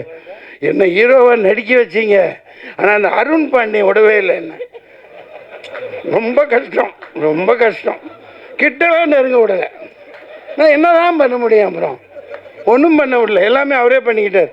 இல்லை டான்ஸ் ஒன்று எப்படின்னா பயங்கரமான திறமைசாலிங்க. ராசி அழகப்பன் இவர் கமலஹாசன் குணா எடுத்தாங்க அந்த காலத்தில், அப்படி இப்படின்னாங்க. ஆனால் காலத்துக்கும் அழியாமல் அது பேசப்பட்டுக்கிட்டே இருக்குது. இயக்குநர்கள் இருக்காங்க, அவங்கள பயன்படுத்துறதுங்கிறத விட கட்டமைப்புகளை உருவாக்கணும். இப்போ தியேட்டரில் ஒரு 50 ரூபா 60 ரூபா 30 ரூபா இந்த மாதிரி இந்த குறிப்பிட்ட படங்களுக்குன்னு சொல்லி மக்கள் எந்த நேரம் பார்ப்பாங்களோ அந்த மாதிரி காட்சிகளை இந்த எளிய படங்களுக்கு திரையரங்கில் ஒதுக்கணும். கண்டிப்பாக இதெல்லாம் செய்யணும். ஏன் செய்வான்? எந்த நாயும் பேசாது, எல்லாம் ஒரு நாய்கிட்ட குமிச்சு கிடக்குது. அந்த நாய் கொள்ளையடிச்சு அவனுக்கு எங்கே வச்சுருக்கானுங்க, எத்தனை நாடுகளில் எத்தனை கார்ப்பரேட் கம்பெனிகள் இருக்குன்னு அவங்களுக்கே தெரியாது. அதை ஒரு 10 தலைமுறைக்கு எழுதி வச்சுருப்பாங்க. நான் எனக்கு ஒன்றும் ஆதங்கம், இது வந்து ஒரு இயலாமை இல்லை, உண்மையை தான் பேசுவேன். உண்மையை தவிர நான் வேறு எதுவும் சொல்ல மாட்டேன். இந்த நாடு இந்த ஓட்டு மிஷின் இருக்கிற வரைக்கும் விளங்காது. அதை தொடப்பு கட்டையில் அடித்தா தான் உட்கார வைக்க முடியும். உண்மையான தேர்தல் நடத்து, உண்மையான தேர்தல் நடத்தி இது எந்த டிபேட்டுக்கு வேண்டாம். வாரேன். பேரரசு அவர்களே நன்றி, சந்தான பாரதி அவர்களே நன்றி. அதனால் வடக்கையும் வாழலை, தெற்கும் வாழலை, ஒன்றுமே ரொம்ப கொடுமைங்க. சரி, ஆமாம், அது சூரிய கொடுமை இல்லைப்பா. அதனால் ஆட்டையை போட்டு வந்ததுதான்ப்பா. ஏப்பா அண்ணா வச்சுருந்த கட்சியை ஆட்டையை போட்டு வந்து பண்ணுறாங்க. இப்போ நான் தனியாக போராடி 4 ஓட்டு வாங்குகிறேன். அதில் ஒரு மிகப்பெரிய குத்து. ஏன்னா எலெக்ஷன் கமிஷன் நான் அப்பயே சொன்னேன், சொல்லக்கூடாது யாரும். 4 பேர் செத்தாங்களா இல்லையா? வெயிலில் நின்று 4 பேர் ஓட்டு போட்டு வந்தவங்க செத்தாங்களா இல்லையா? எல்லாம் மறந்துட்டீங்களா? பத்திரிக்கைக்காரங்க பேப்பரில் போட்டிங்கல்ல. அந்த 4 பேருக்கும் தேர்தல் கமிஷன் 1 கோடி கொடுக்குறோன்னு பேட்டி கொடுத்தேன். சில பேர் போட்டாங்க, ஏன் கொடுத்தாகணும்ல, மைய காமிச்சு விரலை காமிச்சு லட்சம் கோடி செலவு பண்ணி தேர்தல் நடத்துறீங்கல்ல. அவ்வளோ இயலாமல் அந்த வேகாத வெயிலில் வந்தாங்கல்ல, செத்தாங்கல்ல, அவங்களுக்கு ஏன் நஷ்டஈடு கொடுக்கல? நல்ல பாயிண்ட். இல்லை, தேர்தல் ஆணையம் அவங்களுக்கு கொடுக்கணும்னு போட்டேன். அது பல இதை நான் சொல்லிட்டு வரேன். தேர்தல் ஆணையம் அது மோதி விட்டு பூனையம்னு முன்னாடி சொன்னேன், இன்றைக்கி சொல்லுவேன், என்றைக்குமே அப்படி தான். மிஷினுக்கு வரைக்கும் அதுதான். அது அநியாயம் நடத்தப்படுதா இல்லையா? ஒரு ஓட்டு போட வந்து செத்து போனான்னா அவனுக்கு நஷ்டஈடு கொடுத்தே ஆகணும். அந்த நேரத்தில் எந்த அரசியல் கட்சியும் கொடுக்க முடியாது, தேர்தல் ஆணையம் கொடுக்கணும். ஏன் இவ்வளோ லட்சம் கோடி பண்ணுறீங்கல்ல, கூப்பிட்றீங்கல்ல, விளம்பரம் கொடுக்குறீங்க, விளம்பரம் வைக்கிறீங்கல்ல, இப்போ கொடுத்தா என்ன மோசம் போகுது? நான் அந்த மிகப்பெரிய இந்த வேலூரில் அது முன்னாடி அந்த அனுபவம் இருந்துச்சு. முகவர்கள் வைக்கல, என்கிட்ட காசு இல்லை, இந்த ஏஜென்ட் எல்லாம் வைக்கல. அவ்வளோதான். அவங்க இன்ஃப்ளூயன்ஸ் பண்ணி அவங்க காக்கா கூட்டம் மாதிரி 400 பேர் 500 பேர் உட்கார வச்சுட்டு ஓட்டு அங்கே இங்கே மெஷின் 40 இதை திறந்தால் 50 அப்போலாம் இந்தா நீ அதை எடுத்துக்கோ இதை எடுத்துக்கோன்னு இன்ஃப்ளூயன்ஸ் பண்ணுவாங்க. அது பேசி இப்போ பிரயோஜனம் இல்லை. ஆனால் நியாயம் தர்மம் என்னைக்கு ஜெயிக்கணும், உண்மையான ஒரு ஜனநாயகம் மலரணும், அதுதான் என்னோடய ஆசை. இந்த சந்தான பாரதி சார் நடிச்சிருக்காங்க. இந்த படம்னு இல்லைங்க, நிறைய படம் இல்லைங்க. டெய்லி விழா நடக்கணும், நல்ல திறமையானவர்கள். ராஜாங்க நீங்களே நடிச்சுக்கிட்டே இருந்தால் எப்படி? நீங்களும் இந்த பாட்டில் நடிச்சிருக்கீங்கல்ல, சரி நல்ல திறமையானவர். நிறைய திறமைசாலிகள் இப்போ கேரளாவில் இருக்க மாதிரி இங்கே வரமாட்டேங்குது. வந்தால் பயன்படுத்துக்கான கட்டமைப்புகளை உருவாக்கணும். 500 ரூபா கொடுத்து இப்போ தேட்டருக்கு போனால் 2000, 4000, 5000 ரூபாய் அது ஒரு குடும்பத்துக்கு குறைஞ்சபட்சம். இந்த மாதிரி சின்ன படங்களுக்காக, சின்ன படங்கள்னு பிரிக்கிறது இல்லை, ஆட்டோமேட்டிக்காக அதை பார்த்தா தெரிஞ்சிடும், ஓகேப்பா. அந்த மாதிரி பண்ணி தர மாட்டேங்கிறாங்க. பெரிய எந்த பணக்காரனுக்கு உதவ மாட்டான். இப்போ வேட்பாளர்கள் நின்று ஆளுகளை எடுத்து பார்த்துக்குங்க. ஜெயிச்சு வந்தவன் எல்லாம் கோடீஸ்வரர், பரம கோடீஸ்வரன் தான் ஜெயிச்சு வந்திருக்கான். ஆந்திராவிலேருந்து பல இடத்துல பல லட்சக்கணக்கான கோடிகளை சொத்தாக வச்சுருக்கவன் அவன் எப்படி ஏழைக்கு உதவுவான்? அவன் எப்படி உதவுவான்? கட்டமைப்பு இல்லை. ப்ரொடியூசர் கவுன்சில், நடிகர் சங்கம், இதெல்லாம் ஒரு இந்த பெப்சி, அவங்க தொழிலாளர்களுக்கு சம்பளம் வாங்குற அதே நோக்கில் படம் ஓடுறதுக்கும் அவங்க உதவணும், இது குரல் கொடுக்கணும், செய்யணும். அது செஞ்சால் குறைஞ்சபட்சம் ஒரு என்டர்டெயின்மெண்ட்டுப்பா. பொங்கல் அது இது பொங்கல் இதாக விழாவாக அந்த ஒரு குறிப்பிட்ட ஹீரோ சாரையாக போய் கொடுத்துருவான். அவன் போட்டு அவன் அள்ளிட்டு அவருக்கு ஓடிச்சு இவருக்கு ஓடிச்சுங்கிறான். அவன் யாருக்கு ஓடல, மக்களோட பணத்தை சுரண்டுறாங்க. சாராயத்தில் சுரண்டுற மாதிரி சினிமாவில் சுரண்டுறாங்க. இந்த மாதிரி படங்கள் ஓடணும், அப்படி சுரண்ட முடியாது. எல்லாரும் வரணும், எல்லாத்துக்கும் எல்லாமும் கிடைக்கணும். நன்றி, வணக்கம். செந்தில் நலன் சார், எல்லாருக்கும் வணக்கம். ஏன்னா டைம் இல்லாதனால எல்லார் பேரும் சொல்ல முடியல. இந்த படத்தில் வாய்ப்பு கொடுத்த ஏஎல் ராஜா சாருக்கு ரொம்ப நன்றி சொல்லிக்கிறேன். என்னென்னா சந்தான பாரதி சார் சொன்ன மாதிரி எனக்கு டைரக்டரை பார்த்தாலே ஒரு பயம் எப்போவுமே இருக்கும். பெரிய டைரக்டருங்கிறப்ப மகாநதி படம் நான் ஜூனியர் ஆர்டிஸ்டாக போயிருந்தேன். அப்போல்லாம் நாங்கள் டைரக்டரை பார்க்கணுன்னா அங்கே நின்று பார்ப்போம், பக்கத்துலேயே நெருங்க முடியாது. அப்படி ஒரு சூழ்நிலையில் நான் வந்தேன். அதனால் டைரக்டரை பார்த்தாலே எனக்கு ஒரு சின்ன ஒரு சர்க்கு இருக்கும் அவங்க கூட பண்ணுற வரைக்கும். ஃபஸ்ட் நாள் இருந்தது. அதுக்கப்புறம் சார் வந்து என்னை இயல்பாக அப்படி உள்ளே இழுத்துட்டு போயிட்டார். வாடா தம்பி, என்னடா நீ என் தம்பி தான்டா அப்படிங்கிற அளவுக்கு இழுத்துட்டு போய் ஒரு சாதாரணமாக என்ன ஆக்கி நடிக்க வச்ச சந்தான பாரதி சாருக்கு நன்றி.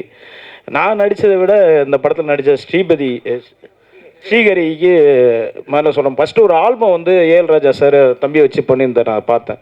பார்த்துட்டு அதிலே மிரண்டேன். அதுக்கப்புறம் தான் சொன்னாப்புல இப்படி தம்பிக்கு சில பேச முடியாது, காது கேட்காதுன்ட்டு.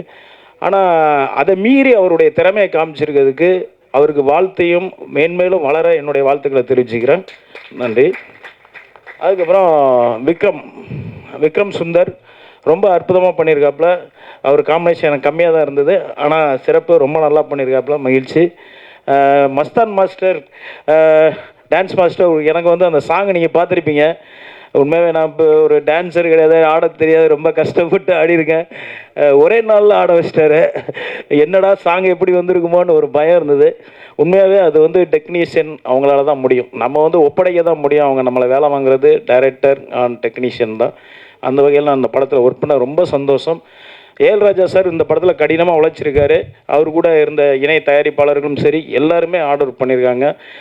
இந்த படம் முழுக்க முழுக்க நல்லா வர்றதுக்கு காரணம் டைரக்டர் ஏஎல் ராஜா சார் தான். அதுக்கு முன்னாடி நான் தீக்குச்சி படமும் அவர் கூட நான் ஒர்க் பண்ணியிருக்கேன். அதே மாதிரி பார்த்திங்கன்னா என் கூட நடித்த ரேவதி, அவங்கள பற்றி சொல்லி ஆகணும். ரொம்ப நல்லா நடித்தாங்க, மிக்க மகிழ்ச்சி. அதுக்கப்புறம் அவங்கள நான் படங்களில் நிறைய நடிப்பாங்கன்னு பார்த்தேன். இப்போ வந்து அரசியலில் இறங்கியிருக்காங்க, மிக்க மகிழ்ச்சி, ரொம்ப சந்தோஷம். ரொம்ப நன்றி. இந்த படத்தில் நடித்தது ரொம்ப சந்தோஷம். எல்லோரும் படத்தை தேட்டரில் வந்து பார்த்து மகிழ்வீங்க. தேங்க்யூ. நன்றி.